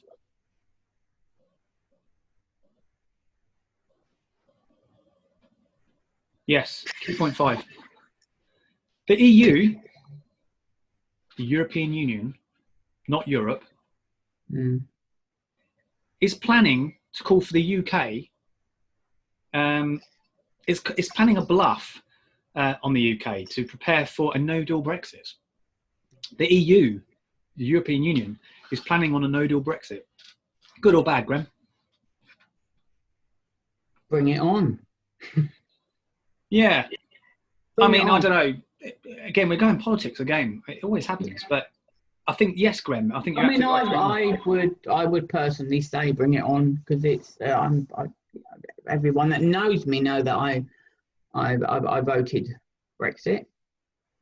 I've always been truly patriotic to the core for Britain, and I always will be. And if it means taking a little bit of rough before any of the smooth, and then some more rough, then you know. Well, I mean, look. Like tonight, I had tonight. For others that's just joining, for my evening meal, I had whole wheat pasta and salad cream mixed into it. So you know, nice. Just saying, the cost wasn't much there to make that. 45p for the packet of pasta, which I only used less than quarter of the bag, and 4 or 5 squirts of salad cream. But moving on back to the 0.5. Before we do though, Graham, on average, how many peas are in a pod? 5. Yeah, it's probably about 4 or 5, isn't it? Yeah. Anyway, comments in the comment box. Interesting. What, sweet peas or normal peas? Well, actually, that's a good question as well. Just to complicate things even further. Don't know, really. Garden peas? No, not garden peas. You know, runner beans peas. Runner beans? How many runner beans do you get in a sleeve? How many beans? Oh, you mean the long things that, yeah. Crikey. I never really played around with them when I was a kid. Yeah. Well, I don't know. What do you reckon? About 18? No, 18 inch, depending on the size? Well, actually, yeah, it does. It depends on the size, doesn't it? Yeah, it does depend on the size. Anyway, right, yeah, getting back to Moving on. 2.5 gram. You're right. Yes. Oh dear. Yeah. Wow. Yeah. So going back to key point 5, so the European Union, they're planning to bluff the UK to prepare for a no-deal Brexit. Now, I think the benefit for that, in my opinion, is, well, if that's the case, then we're out of all EU legislation, which is good and bad. Well, yes, it is good and bad, but I mean, what's going to happen with the fact that they got us over the coals at the moment to do with the migration issue the economic migration issue that we have coming over at the moment from coast, into our coasts. We're in about 3 different destinations. You've got with major issues, and the French Navy escorting, and the media not saying anything. Yeah, well, obviously, that's down to the Dublin 3. That's it. Agreement. So if we were to go, where does that leave that? No more. Thank you. Yeah, exactly. So therefore, and the EU will just basically cause themselves even more of an issue. But in regards to that. But on the subject of Dublin 3, Graham, and we do know people that are far more educated on this very subject, but and Henry Bottom being one of them, which of course we hope to get on the show in the future. But with the Dublin 3, it's not necessarily the Dublin 3 agreement that actually is at fault here, because actually the Dublin 3 agreement, if worked properly, if legally was controlled in that way, and it was used for the purpose it's meant to be used for, then actually it'd be a very good agreement. It'd work. But that's the problem. It's an agreement. I don't think it matters what agreement is in place when it comes to the EU, the European Union, because the European Union will determine how they want it to work by themselves anyway. And then it's like it or lump it. And this is the issue. This is the issue of a lot of things that we are subjected to within Europe, is that, like Dublin 3, well, a migrant has to enter Europe, okay, so they enter the first safest country they come to, which is Italy. Mm-hmm. They're seeking from war and persecution, so they stay in Italy. But no, they don't. They don't want to be in Italy. But the law says they have to be under Dublin 3. Now, they only want to come one area. I mean, well, not all of them. It's not. I'm sorry, the wrong terminology. Apologies. No, they want. Yeah, they're being distributed. I say they. I mean, those that are travelling are going throughout Europe, of course. But there are a number of people wanting to come to the UK. But the point is this: regardless of where they're going, is irrelevant. The fact is that Dublin 3 would work if the European Union stepped up. And the fact is, they don't step up. Yeah, exactly. They would have to step up. It would work for us if the European Union stepped up and stopped the situation of them coming across such a dangerous stretch of water. It's not safe, and I mean, even in moderate weather. And it's a real concern that people's lives are at risk, and those that are out to rescue them as well if they get into distress. But with the Dublin 3, I think what you're going to say is that these they have to the migrants have to prove where they've come from, and most of them deliberately or not come with no paperwork whatsoever. So how can the UK government, Scotland and that, how can they research the whereabouts where the people have originated from? Oh, yeah. They are entitled as such. I mean, they're playing.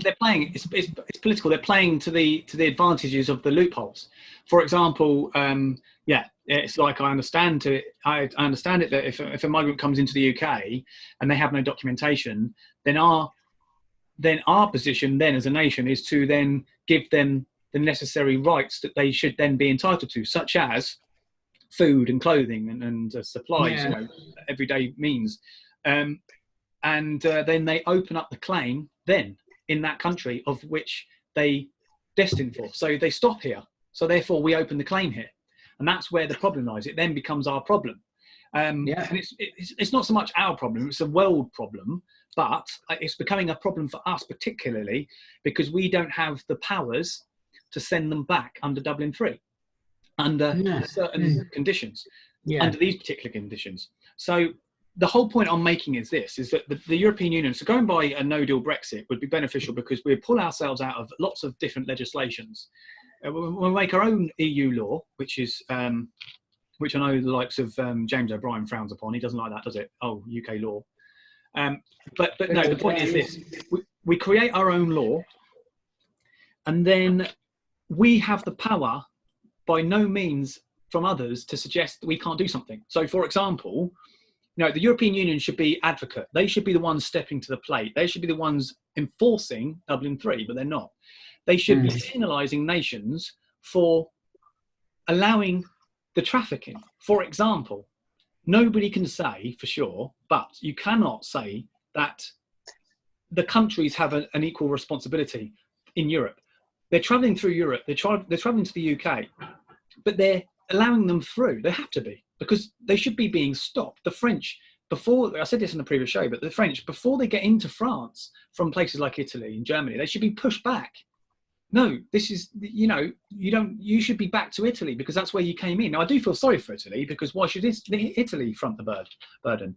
But they aren't, because under a legal and workable system, you have migration law, which of course enables countries to take in a said fair share, which is something we've always done. All countries have done that, all European countries. But under this Dublin 3, it's being manipulated and the European Union are not stepping up. So when I say it's good, it's good that we leave the EU and leave legislation, leave under a no deal on the basis that we can put our own legislations in place, but we have to do that. And it's that's what I was going to say. The only way out of it is to leave. There is there's no other route, and as long as we've already got the necessary paperwork there, the white paper as such, ready to implement on the straight after the second we leave. So we got the British Bill of Rights, for example, that sort of thing. Yeah, I mean, it's quite simple for me because I don't know about anybody else when it comes about Brexit, and a lot of people, they're fed up with the word Brexit, aren't they? They're fed up with the whole thing. I mean, they're fed up with coronavirus, they're fed up with the whole thing. But I think the fact is that when we left the European Union, at least when I went to vote and I voted for the reasons I voted, I did so and knew that when it meant leave, it meant leave. I knew that. I knew what we were getting into. And what I could never understand was these people saying, well, now we need to negotiate. Well, no, that was government's way of watering things down. And it was my position from the very start. When we left, we should have just left, because the point being was that we were leaving an organisation that was overarching us and dictating to us. And that's what they were virtually doing. They were telling us how we had to run our lives. Without people realising that, that's what they were doing. So you can only gain back independent nation-state democracy and sovereignty if you take things back. So really, we needed to go, do you know what? No deal. We should have done this long, long time ago. Out, no deal Brexit, right? Then we hold the cards because we've already left. We at the situation are burdened to them because they're saying, well, we've got to negotiate because we're still part of them. Although we're not now, but we are, because we're still entwined with them. We should have just left and then turned around to them and said to the Commission, look, okay, we are no longer in any of your infrastructure. However, we do not want to be enemies. We want to be allies. And we feel there's a necessary need and responsibility to do that on the basis of this: security, air security, sea security, various different areas of what NATO do, in fact. We want to have shared intelligence because that works, not just for your country, but for us. But that's all been agreed anyway, isn't it? There's already a package in place to do with the like national. Exactly. But beyond that, exactly that, Graham. You're right. You're absolutely right. But beyond that, that's all we need to be thinking about. There should never have been negotiation, and it always frustrates me and pains me when Mr. Cameron was talking about, negotiating, coming back with the blank paper that Mr. Farage would suggest, and exactly. You can't have nothing, and then still try to palm it off as a success, like they always do. But that's it. Yeah. The only thing we should be talking about now, as a soon to be independent country, is trading. Yeah, it's trading. That's because I'm with, unless something's changed and I haven't caught up with speed with it, but I'm almost certain that all the areas that needed to be discussed and agreed already by this point have been agreed, with the exception of trade. I think it's trade and of course it is just trade, isn't it? Because they have agreed, if I remember rightly, one of the first things they agreed was travel. Travel's been agreed. If you wanted to fly off to Germany or south of France or wherever you want to go, that's already been agreed.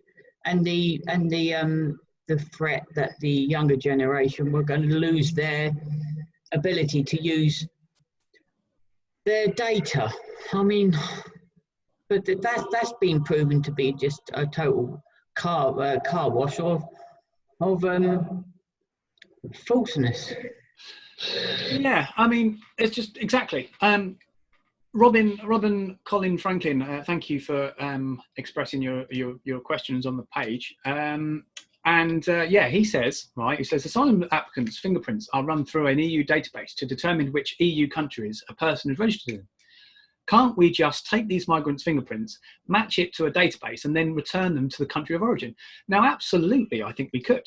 I mean, the point is very good there, in that, given DNA and what technologies we have nowadays, now the thing is, he's right. We could do that. We could. There's no reason why the government couldn't do that.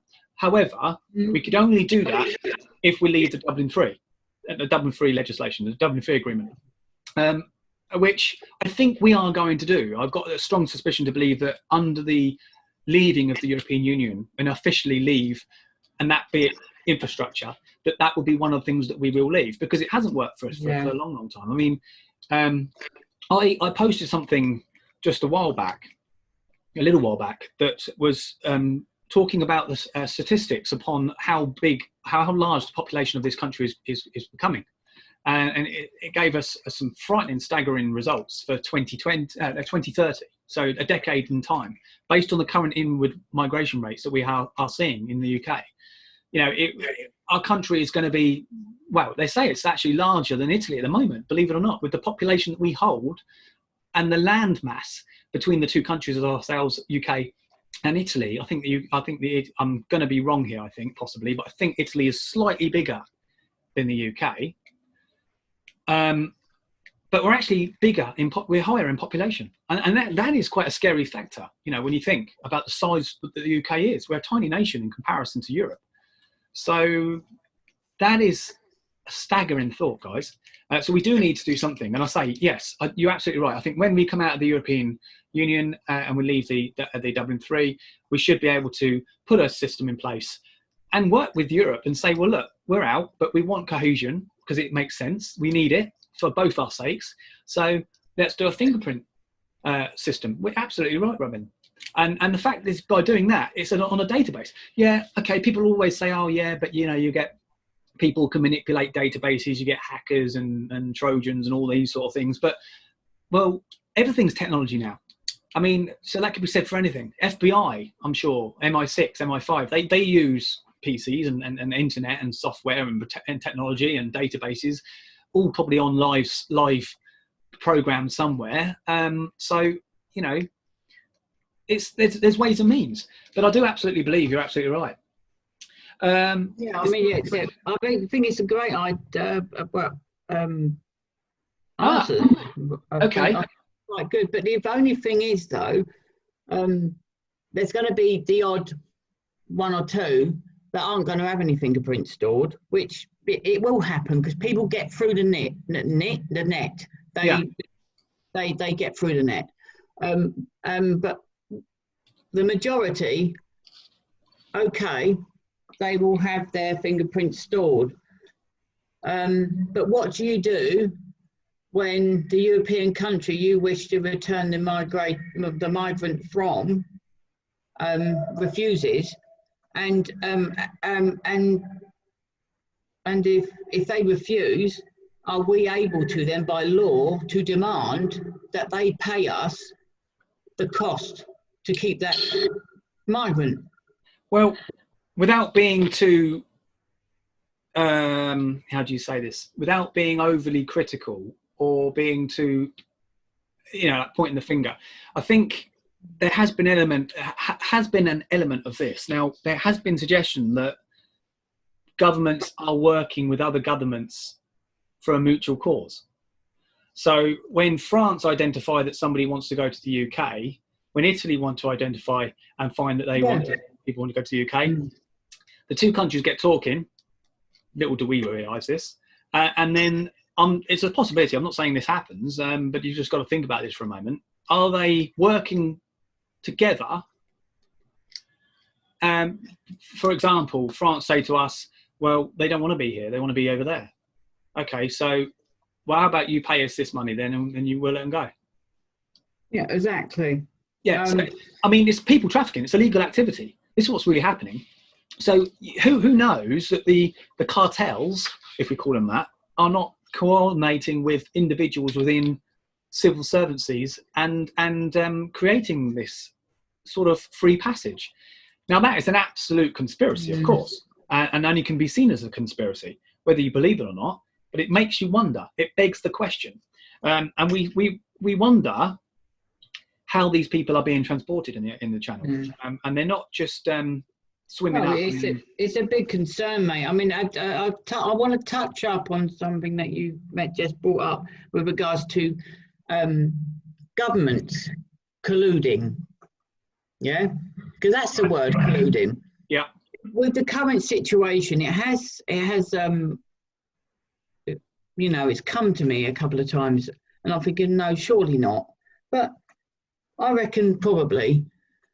I think there is already an agreement with the French government, the French Navy, and the UK government. Do you know what I mean? To do this, because otherwise, why hasn't it been dealt with a lot harsher? All we get is these big, strong words and the sound bites coming out of government, but no actual movement. I mean, the Home Secretary done in Parliament recently with regards to the bill and put the bill forward and it's it's got through. But is that just like a smoke screen? Whilst that's happening, so many hundreds are coming over, being aided to come over.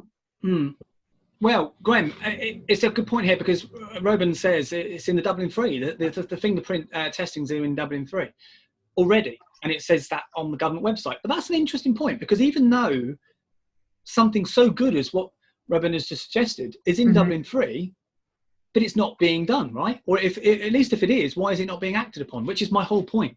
European Union are controlling a framework of policy legislation which enables all European member states to coincide with and understand under one language what you do in that situation, right? That's fairly straightforward.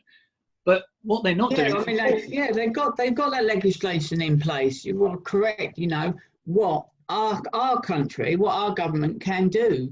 They have to ask the migrants for the necessary paperwork. Well, yeah, because but the thing is, we are the last in line. Let's face it. The problem is that we're an island. Yeah, I see where you're going with it. Yes, we are the last of the link. You know. Now look, if they didn't want to come to the UK, and let's say the land of opportunity was, and is to some people, but let's just say that they thought differently now. So let's say the land of opportunity was Greenland, right? They'd come through here, but they wouldn't want to stay here. We wouldn't have a problem. But we wouldn't have a problem because we'd still have to traffic in. But we would probably do, and I'll say probably because I don't think we would, but we would probably do what the French are doing with us. Oh yeah, well go on then, on you go. You know, but this is the problem. You know, they don't want to be anywhere but here. They want to be part of Europe. They want to be in Europe, but they want to be in the UK, and so they'll do whatever needs necessary to do so. But that's what I mean. It goes back to the point. The European Union are too lax. They have been for many years. They're not penalising nations for not upholding Dublin III. Their nations individually are manipulating it. The European Union aren't enforcing it. Well, the thing is, mate, but when they introduced, Angela Merkel opened a great open door policy speech that she done and made it happen, they were so complacent. They did not think that what everyone, I know I was thinking it at the time. I'm thinking, what? You know, have they got any? Surely they've got safeguards in place. They had none. No. Look at the floods of people coming over from Africa for a better life. And I don't, you know, if I needed a better life for my family, I would try and get a better life for my family. But how many of those boats went down? How many? Hundreds and hundreds of people died. There was no protection out there to aid the situation, from happening. Yeah, I know. But then they expect us to. I mean, what can we do? Leave the European Union and leave Dublin III, and take control of it. Take control of the situation. But I think there needs to be a radical change in government. I mean, it's been known in history that you know, governments don't like discussing immigration very much because you know, it's a stigmatism, and governments need to take action on these things. They need to start talking about it. And it shouldn't have to take a new party to flare up and start banging drums. It just needs the current government, who are more than capable of doing something about it, to start talking about it and acting on it and doing it, rather than the sound bites that we hear from Priti Patel on the news. You know, she's doing this and doing that. Well, no, she's not doing anything. You know, she's not really. And I respect the Conservatives, I really do. But it's all words. So, and we've seen it for years. It's not just been going on overnight. It's been going on for much of my life. Yeah, but you think they would have learned by now, wouldn't you? I mean, at the moment, they're on a major majority in Parliament. They could do so much with that, and they're just squandering it. It's like that they never learn. No, well, they always say that in an election, and then they mess it up. I remember a very conversation. I remember a very conversation with a high up individual within UKIP when I was a member of UKIP, and the suggestion was about you know, sort of burying the hatchet, you know, getting in with the Conservatives, join them. That's where you're going to get things done now.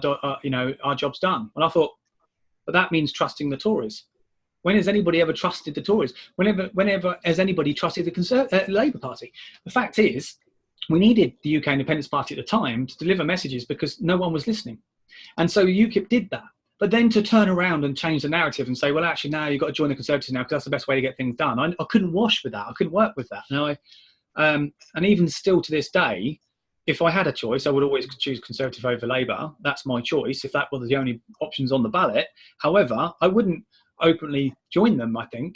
I mean, obviously, don't get me wrong, it's changed a lot now.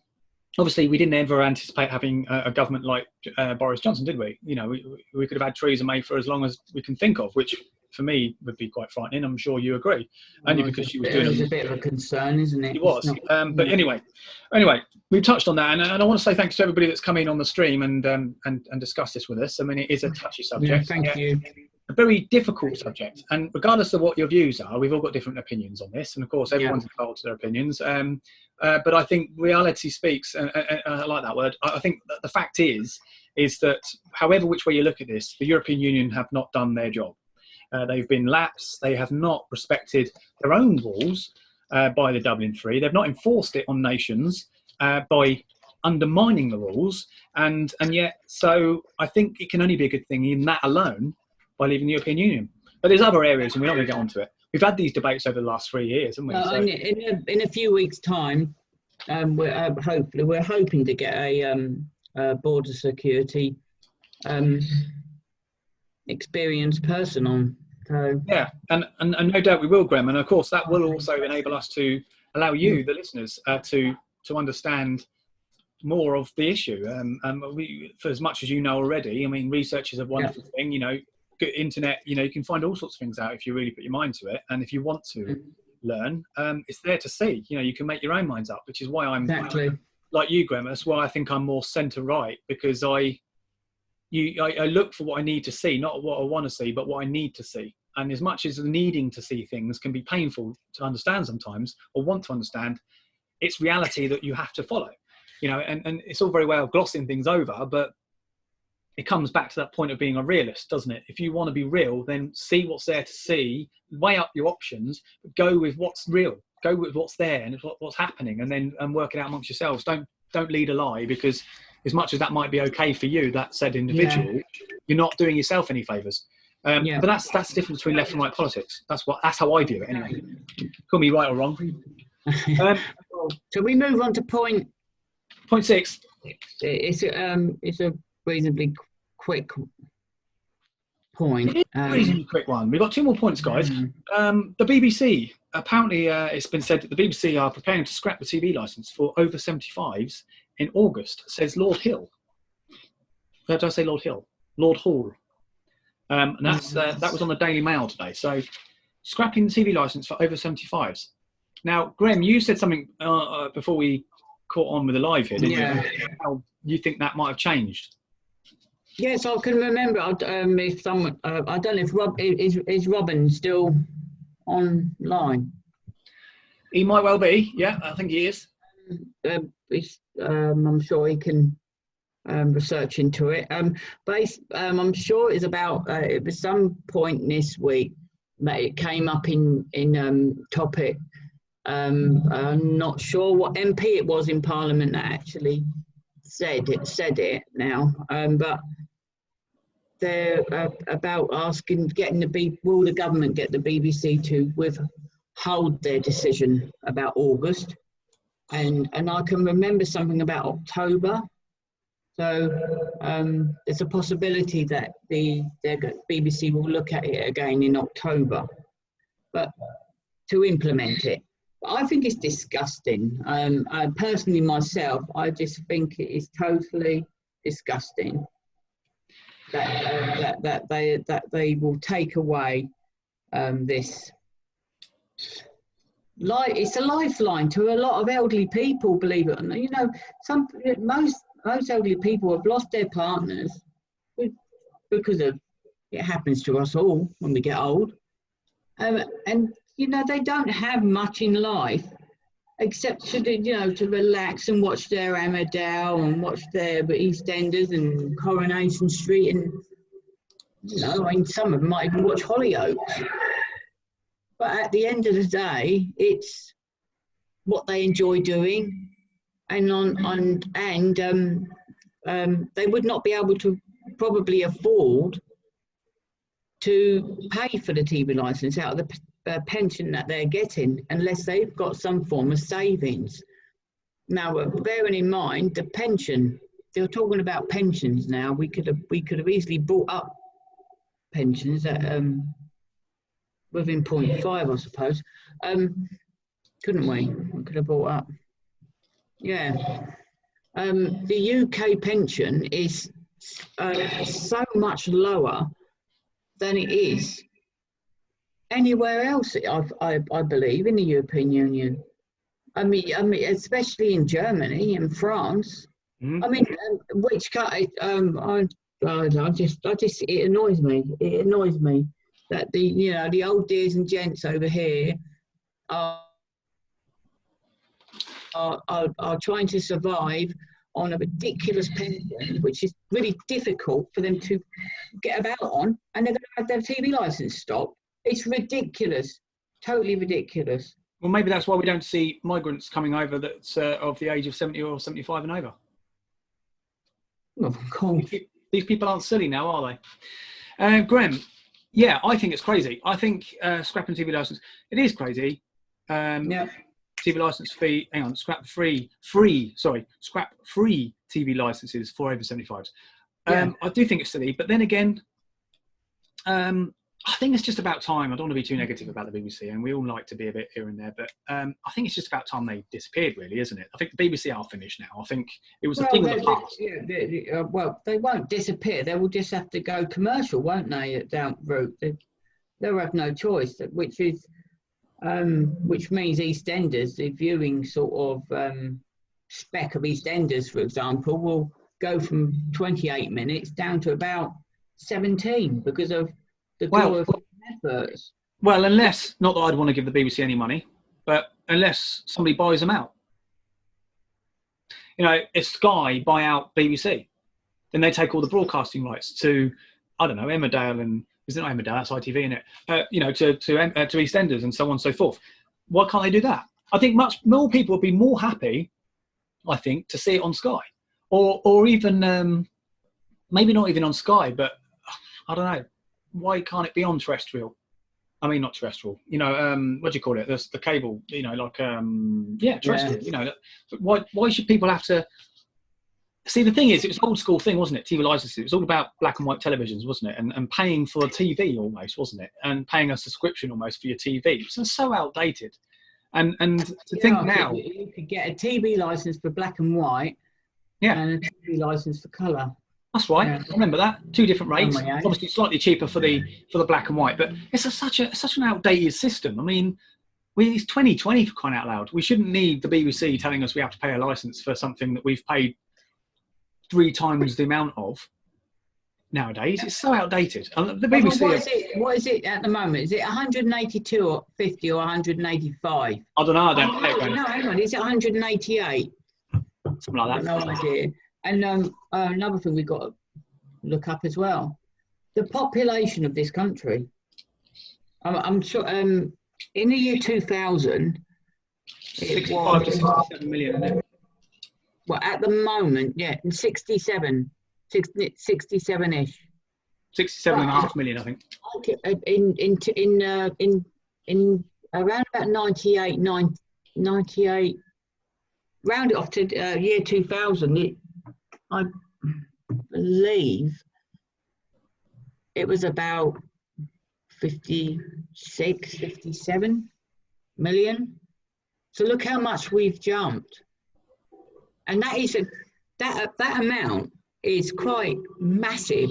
And even though sorry, Graham, I think it was as little as the 30s, wasn't it? Sorry to interrupt. I think it was about 30s, wasn't it? 30 millions? In the year 2000, no, it was around about 50 something. I've got 56 in my head. I don't know. I'm probably wrong, but we're from that period until now. Okay, we are talking 20 years, but the amount within that time is got. Yeah, but and that's it. And Graham, it is absolutely true to state this. That is not anything but the problem of immigration. That is solely directly down to that issue. And that is a fact. I mean, you can look that up. I looked it up actually the other week about this because I was intrigued because I wanted to know the truth. I want to know, when they say about our population, is it because we're all having babies, or is it generally because, we have a migrant crisis? And I really wanted to know, but actually it's documented that it's inward migration that has created such a large population in this country. And it's babies born here from that. Of course. And especially from and I'm not being negative here against any race or culture. No. But there's a certain a certain religious group that they can have 2, 3, 4, 5, 6 wives. I don't know. Money and children. I don't know who I feel sorry for, Graham, him or her. Well, 5 or 6 wives. Yeah, but no. But the thing is, they don't. They've got their own protection to do with laws as well, haven't they? Which is, I believe that it's meant to go along this, work along with the British law, but it's difficult to even fit that in. The two laws just don't sort of like grasp together. No, I agree. We were talking about the population earlier on, before year 2000. It stayed, didn't it, at a similar level of around about 50 million, 52, 54 million or something, for about 30 years. It sort of was, had little rises and dips and stuff. People pass away and people, life goes on and all that. So yeah, Robin said it's 58.79 million people in 2000. 58. 58. Yeah. Wow. He says also, I remember something. He said also, I need to keep checking on these comments, guys. I mean, I'm slacking it. 20 years. 20 years. He also says apparently it's £157.50 for the TV license. So that. Oh, cool. Right. That's used to be. I think it was around about 180 years, wasn't it? Yeah, I can remember 182. But it wouldn't have been reduced that much because they keep upping it up. Is it 157 for an age group? No, I think it's just for the year, isn't it? Depending on your TV, which. Well, yeah. I can remember paying £175 one year. That was only a few years back. But let's not forget, Graham, you only pay TV license if you're watching live TV. It has slightly changed. The rules have slightly changed. Oh, right, because it used to be if you have, like a laptop, for example, anything that is able to broadcast or receive a broadcast is classed as requiring a TV license. So, I mean, there was talk a good few years ago that increasing the TV licenses per household. Yeah. I can't even believe someone even from the BBC even brought that to discussion. That's just ridiculous. How can anyone afford to pay 4 or 5 bloody TV licenses just for like a 3-bedroom semi-detached house or carrying a house? I know. Well, Robin says he says apparently it's due to financial difficulties from COVID and young people not paying the license because of Netflix, which makes sense, etc. He says so maybe government need to put more money in so older members of the public can still enjoy the BBC. Yeah. Well, no, you're right. I mean, Graham, you did say earlier. I mean, I do agree.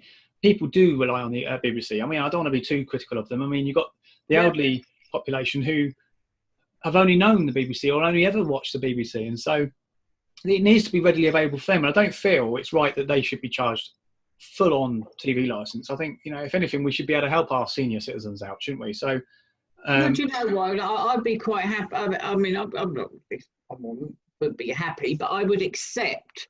That's the word. Accept paying a lot more for my TV license if it meant the elderly could have their TV license. Yeah, I'm sure most people would agree with you there, Graham. Totally. Robin says the cost of annual television licence fee will increase by £3 from £154.50 to £157.50 from April the 1st, 2020. Oh, it's just gone then. Just gone. So yeah, I mean, like I say, only if you use live broadcasting, if you watch live broadcasted television. I'm just glad. Well, see, technically, I think everybody does at one point or another, particularly when the football's on. Now, I think don't they have FA Cup, don't they, on BBC? I think, yeah. Anyway. I don't know, mate. I don't really watch much of the BBC. I'm more. I think I watch more ITV. ITV, yeah. Yeah, I think I watch more of that than BBC. I very rarely tune into EastEnders, so, and that's probably it. And I might watch News 24 when I'm on a night shift because it's just rolling news station, and I don't really want to do Sky. You know. Interesting. Well, I think that tops off the BBC licence. We have, Grem, one more topic to discuss on the scheduled discussions of discussions. And this one... My hotline's been going. So say again? My hotline, my phone's been going. Right, that's good. Well, you are a busy man, Grem. We know how busy this man is. Well, we'll just be very quick. So basically, we got Spain opening or potentially opening their borders to tourists in July, according to the television. Yes. So, do you think that's too soon, Grem? I just can't believe it, mate. What I do, but the thing is, I just do not believe that they're even doing that. I'm sorry, it's ridiculous. And I know everyone's stressed at the moment, and you know they want to have a breakaway and that and stuff. I mean, but what the hell is more important? Your health, your family's health, or just 7 nights or 14 nights in the sun? Yeah, well, we've already seen, haven't we, scenes from Brighton Beach, you know. Totally ridiculous. Gathering. Yeah. It is crazy. But no, I agree. I think until the world has slowed in contractions of the virus, will be the moment we start to think about getting back to normal. And I do hope there will be a sense of normality again. Exactly, but it will do. It will slow down, mate. If you know all these these holidays abroad, if everyone would just forget about it this year, think 2021, just forget this summer. Just forget it. What's more important? Trying to get hold and keeping hold of the reins of this COVID-19, or having a few extra flights than what were actually needed to go to Spain just for a bit of a PISS up, and It's all right, Graham. It's 9:45. I know, and a rumble in the sand and getting sand in areas of your body that really sand shouldn't go.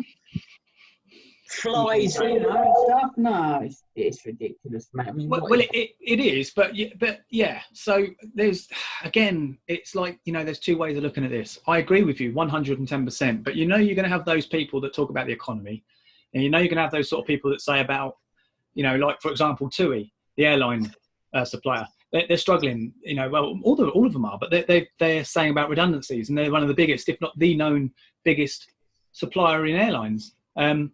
Airline activity, and then you've got like Virgin. I mean, that man's got more money than anything. So I'm not quite sure about that myself. I think that's a bit political, but like I say, I just think yeah, there is a concern for the economy, and there's been suggestion. I said some very early on about how there's a very good chance that we could see ourselves in a recession, which is almost predictable. And this is something many of us I probably would have happened over Brexit, not over COVID-19, because nobody knew about this. So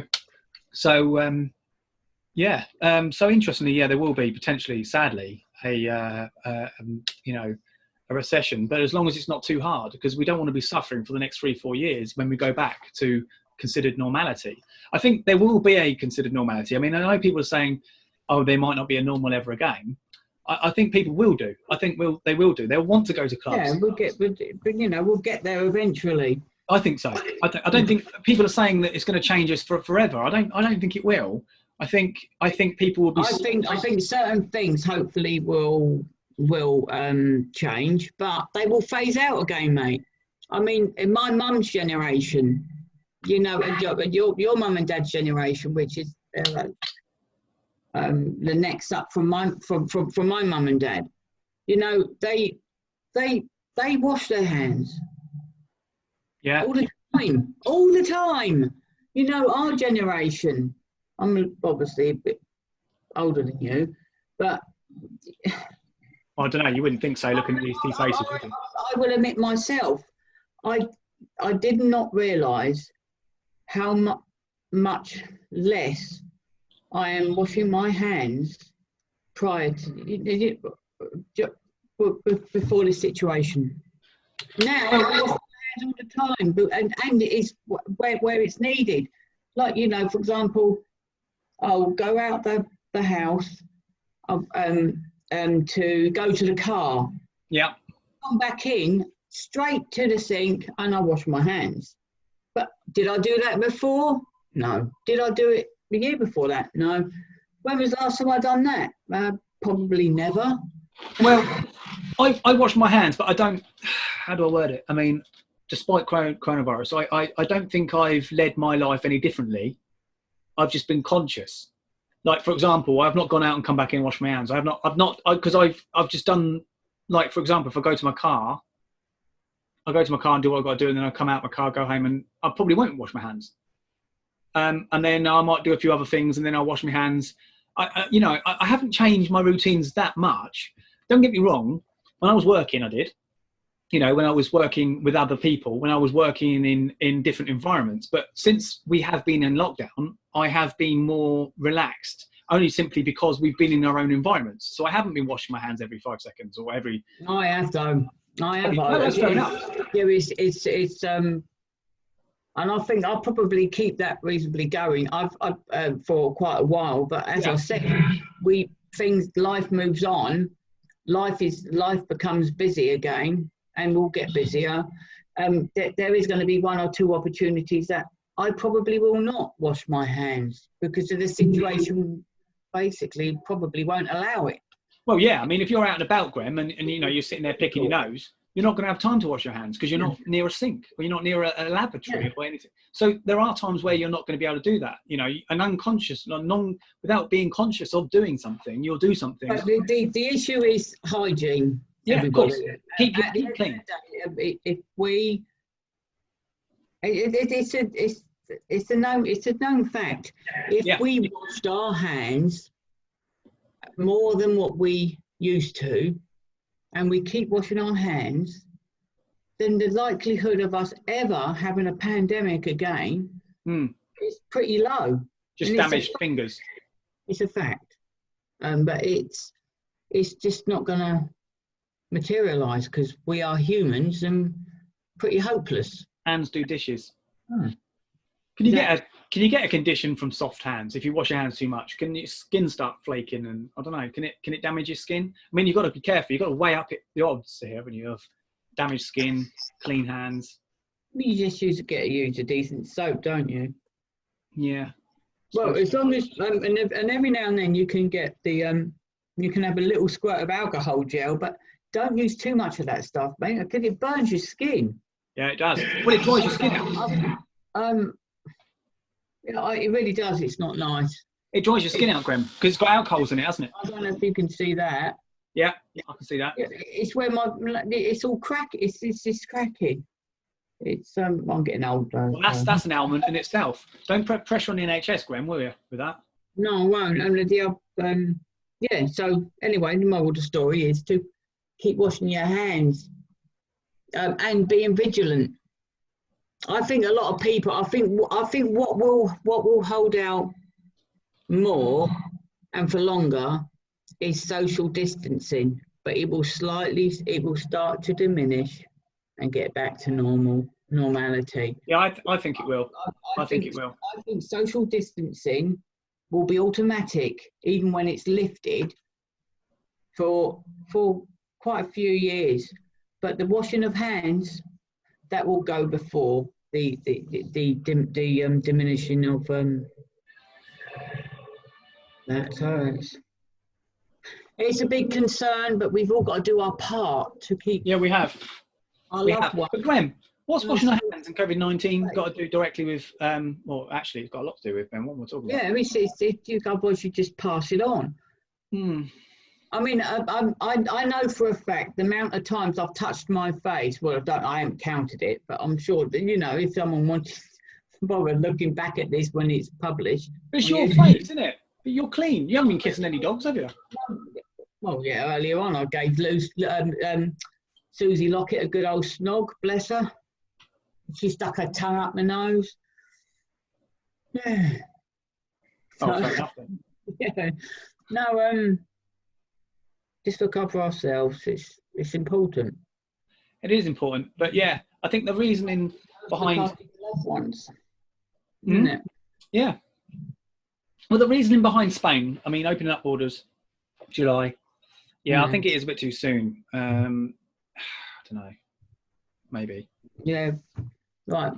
We may have to slow this down a bit. I want to come to. Well, it is coming to that time, Graham, isn't it? And as always, want to say thanks to everybody that's come on. Thanks for viewing the stream. Appreciate it. And thank you, Robin. Thank you so much for participating. And I'll give you a call at some point. I will give him a call. Yeah. Might be able to arrange something. Yeah. Sounds good. We've had a good time again, Graham, haven't we? It's been quite a nice, positive experience this evening. It has. But let me say that you know, don't go away too long, because there is another show tomorrow evening with our special guest, and I hope our special guest has also enjoyed the stream. He will be bringing some extra shenanigans to the scene. Oh yes, definitely. Which is great. It's going to be a very, very good episode tomorrow. Well, it will be for some and won't be for others, because, you know, not everyone likes the same thing. Well, you can't be pleased with everything in life. Yeah, actually, but just before we go, isn't that funny? You know, we're all individuals. Not everyone likes the same thing, but a certain block tells us that we need to like the same thing.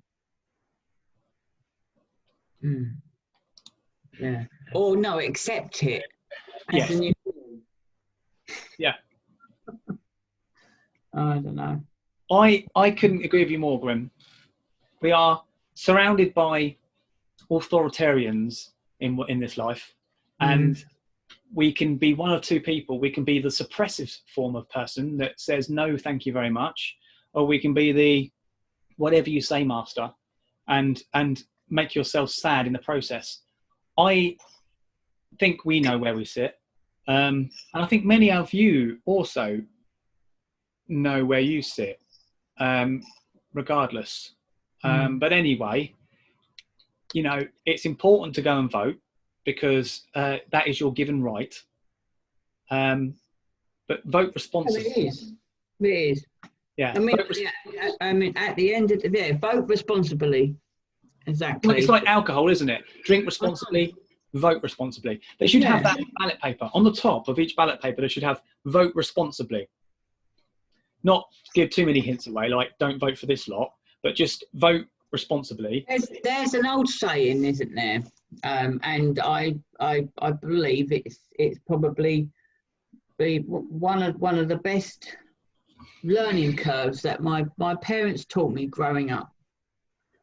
Charity does begin at home, because if you don't look after yourselves, then how can you assist other people?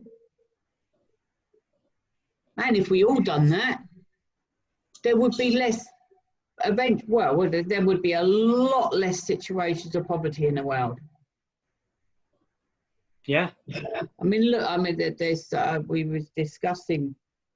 No, we weren't discussing. If this was discussing with someone else.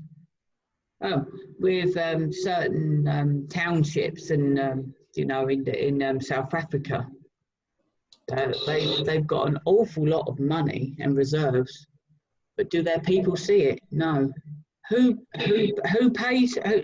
Who jumps in and actually, who is actually putting the most financial support from into those situations? Germany. I've got no idea. Germany. Don't think it is. What we're talking about? Are you talking about the UK? I think the UK in certain certain countries they're sort of topping the board to do with foreign aid. Oh yeah. I mean, stupid things. Why send billions of pounds or whatever it is to India so they can have a space program? I mean, what's all that about? What do they want to do in space? Well, I mean, what is the point? I think this country's got to stiffen up a little bit. I think we've got to stop. I think as a nation, we've got to stop pleasing everybody else and do what we want for a change. I mean, there's so many poor people and sick people in that area of the world, and be spent there. Nobody has a problem with that, Graham, do they? Nobody has a problem with anybody using financial resources that is available to them to be used to help third world countries and bring up their infrastructure. And the thing is, I think the issue is this: is that it's all very well giving a country money, but if it's going to a certain country that has certain levels of corruption, then that money is going to waste. It needs to go directly to, it needs to go directly to the core of the issue, such as, enabling countries to be able to. It's got to go to a specific group. Yes. Like, I don't know, something like the Red Cross or whatever, and they split it up in form of materials. Yeah, indeed. Materials. These people, they need medications and materials, and give them the tools. Don't give them the money. Give them the tools. Graham, Robin says, yes. Well, get drunk, right? You have to drink and vote at the same time. Well, maybe people do. I think there's probably people that actually do that. Even though the thing is, I haven't had any alcohol for a bloody long time. Really. In fact, when I vote, I don't. That's one of my main priorities. That's why I've always made the right decision in my voting, I think. Well, I think a lot of people. I'm going to speak about what I do. Right. I mean, I like you, Graham. We are particularly interested in politics, and I think we go about. We can. How do I word this? So basically, even if we're not physically looking out for things in politics, things come your way anyway because you're aware. If you're aware and you go through life being aware of these things, you kind of, whether you like it or not, you understand it. It's a matter of choice. Yeah. Now, if you go through your life going, oh, what's all that? Oh, I'm not really bothered about that, but I've read it, and okay, what does that mean then? And you take that next step, then you learn it. Even if it doesn't matter to you, it stays. All right. So then, when time comes for elections, and even if you're not political, you remember reading that and going, well, that was a load of nonsense. I remember that, and that's a negative. So bang, you've got a negative there. So that's one strike. But the thing is, you don't have to be politically astute to know how or which way to vote. I think it just needs a little bit of common sense. And I think this is what sometimes I believe politicians lack. They think that because of the persona that they hold, because of the prestigiousness that they have, that they can stand up in front of a television camera and say what they want and understand to believe that everybody out there will understand them and believe them because, well, they must know what they're talking about because they're the politicians. This is where the system is wrong because people need to get into a different mindset. These people might be the politicians, but they're not politicians because they are necessarily good at what they do. They're politicians because they've been chosen. And they're no different to me and you, Graham. They're no different to any of us on the street. They've just been elected. So it doesn't mean to say that they're advocate and understand the very subjects that they're talking about. They've been appointed to talk of those areas, and it's their interpretation under their political guidance that's been given them the task to share their view. Yeah. So when people go to the polling station, they go, oh, well, vote this because I've done all my life. Well, that is a nonsense. And I don't care whether it's red or blue. If anybody goes to the polling station because they're hardcore, because their grandfathers and so on did, well, that's nonsense. And the reason for why it's nonsense is because you've got different people coming and going in politics all the time. And the fact is, different opinions change, different views change. It's a constant revolving door of new and current problems. And so you can't have these long-term voters. It doesn't make any sense. It doesn't make any sense. You have to swing. If you understand politics, or at least understand life to a certain extent, where you're listening and trying to understand and going through life with the right frame of mind to express new, then you will be a floating voter. And I think by being a floating voter is the only way to be. But if you have to stay with a political party for, I don't know, 10, 15 years, do it because you want to, not because your neighbours do, or because your family does, because at the end of the day, that makes no sense. It makes no sense whatsoever, because you, Graham, you could like immigration being the current way it is, even though it's hugely and politically wrong. Whereas I could say, no, I don't like it because it's hugely politically wrong, but we could have a difference of opinion there. So naturally we could vote differently because of that. But because you're actually somebody that might have voted blue, and you're in my family and I've always voted blue, but because you're going to vote blue because I've always voted blue, that, I mean, you know what I mean? I'm sure you're going, I'm sure I know. I know, mate, I know. But Rob has said it's ruins the natural local economy sending foreign aid. And I think he's right. Because any penny that we earn or create or accumulate within a nation is money that we've paid in our taxes. And I think there needs to be an element of public control, I think, upon where that money goes. It's all very well a government have a policy that says we've got foreign aid, this is how much we're going to spend in foreign aid. Okay, well, who told you can spend that much?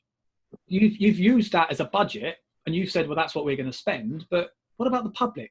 Now, all these decisions, I think, should always go down to a referendum. If I thought people could go to polling stations, right, in my mind, to go to polling stations and vote on independent topics, I think we would have better turnouts, because people would be more understanding of any situation, rather than say, right, we'll vote Conservative Party. Okay, well, what are we voting for then? We're voting for the Conservative Party. Oh, so we're voting everything that they do. Right, okay, great. So for the next 5 years they're in power, they bring a new policy in and you know what? We can't do anything about it because we've voted them in. Yeah, okay. Whereas if we've actually been given the decision to choose to whether to have, I don't know, foreign aid being sent at a certain amount, do you want that or do you not? Do you want it at this amount or that amount? Have these debates. Politicians should be fighting these things out and then putting it to the people. Let the people decide. And the politician's responsibility then is to act upon the decision which is taken, such as Brexit, you know. So follow on what the people's wishes are. That's the only way democracy can work in its truest form. Yeah. But within some extent, because, I mean, at the end of the day, with whatever result comes back, you know, it's there's loads of stuff that you've got to look at.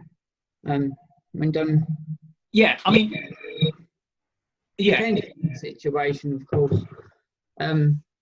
With regards to the Brexit vote, that was about being in an independent nation for probably the majority of people that voted for it.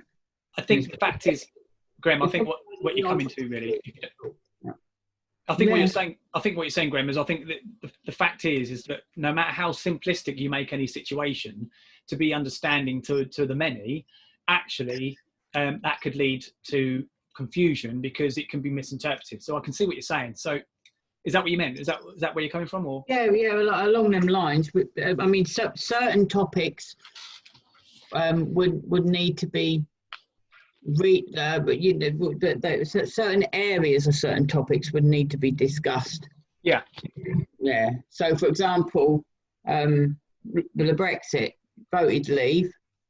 And what has been agreed already, like, you know, like we said earlier about the air flights, and what is still to be agreed is the trading side of things, that's still got to be done. So it's all a process. It's all like little areas. Yeah. The people might say this, but the politicians have got to weigh that all up and do the best for each area. But I mean, what they should do is have like a national referendum on certain topics, like, for example, foreign aid, right? And then they should say, right, I don't know, actually, really make something like that simplistic. I see where you're coming from. But you could say almost, well, you know, do you want to pay foreign aid at this amount? Hang on, no, that's not going to work, because you could say yes or no, but then there needs to be another question. So I see what you're saying. It's a bit too dark.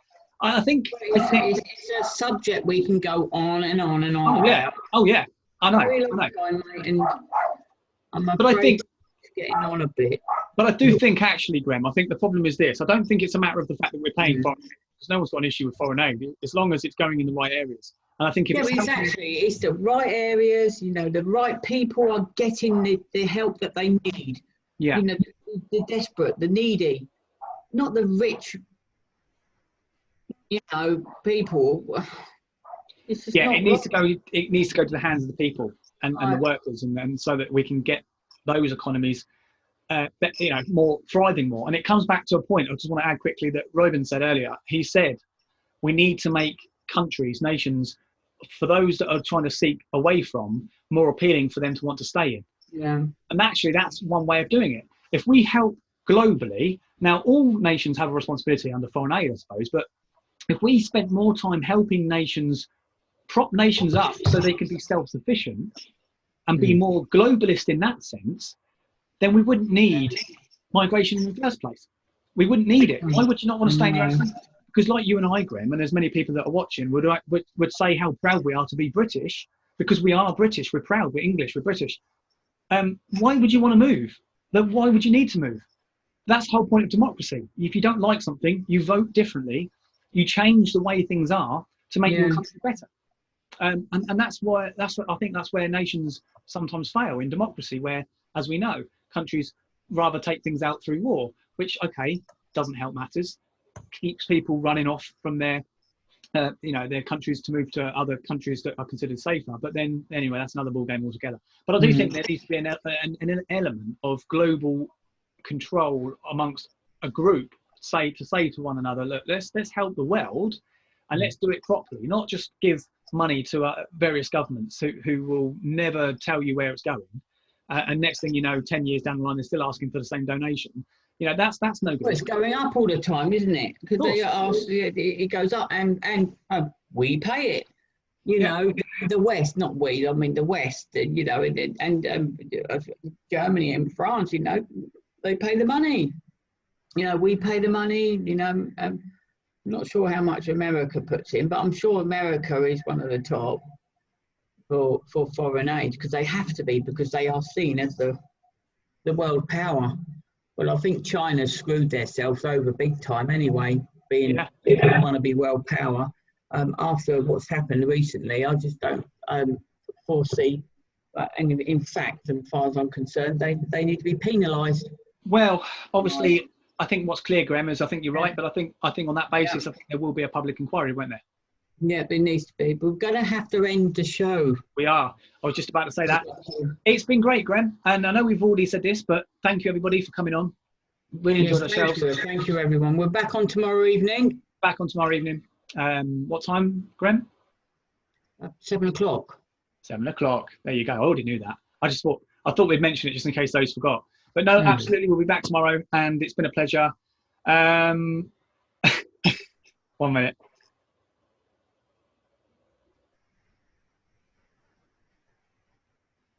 You're playing. Yeah. One more thing. I was just reading a post that's come through there. That was really just caught me unawares. Andrew Leonard White has said this. Nice to see you, Andrew. Andrew has said this. He says, foreign aid has been proven many times to actually have an opposite effect on the receiving country's society. Absolutely. Well, we know that, don't we? Because of the mass migration in certain areas can cause a community. And also people become dependent on instead of using the money to progress, they don't do so, and they become dependent. Yes, and there has been no more comments since then. So since that point. So Grem, like I say, we will say goodbye, everyone. Thank you very much for coming on, and thanks for sharing your opinions. Thank you, everybody. It's a goodbye from him, and it's a goodbye from me. Have a good night. Thank you very much. Stay safe. Yeah, thank you, everybody. Thank you. Yeah.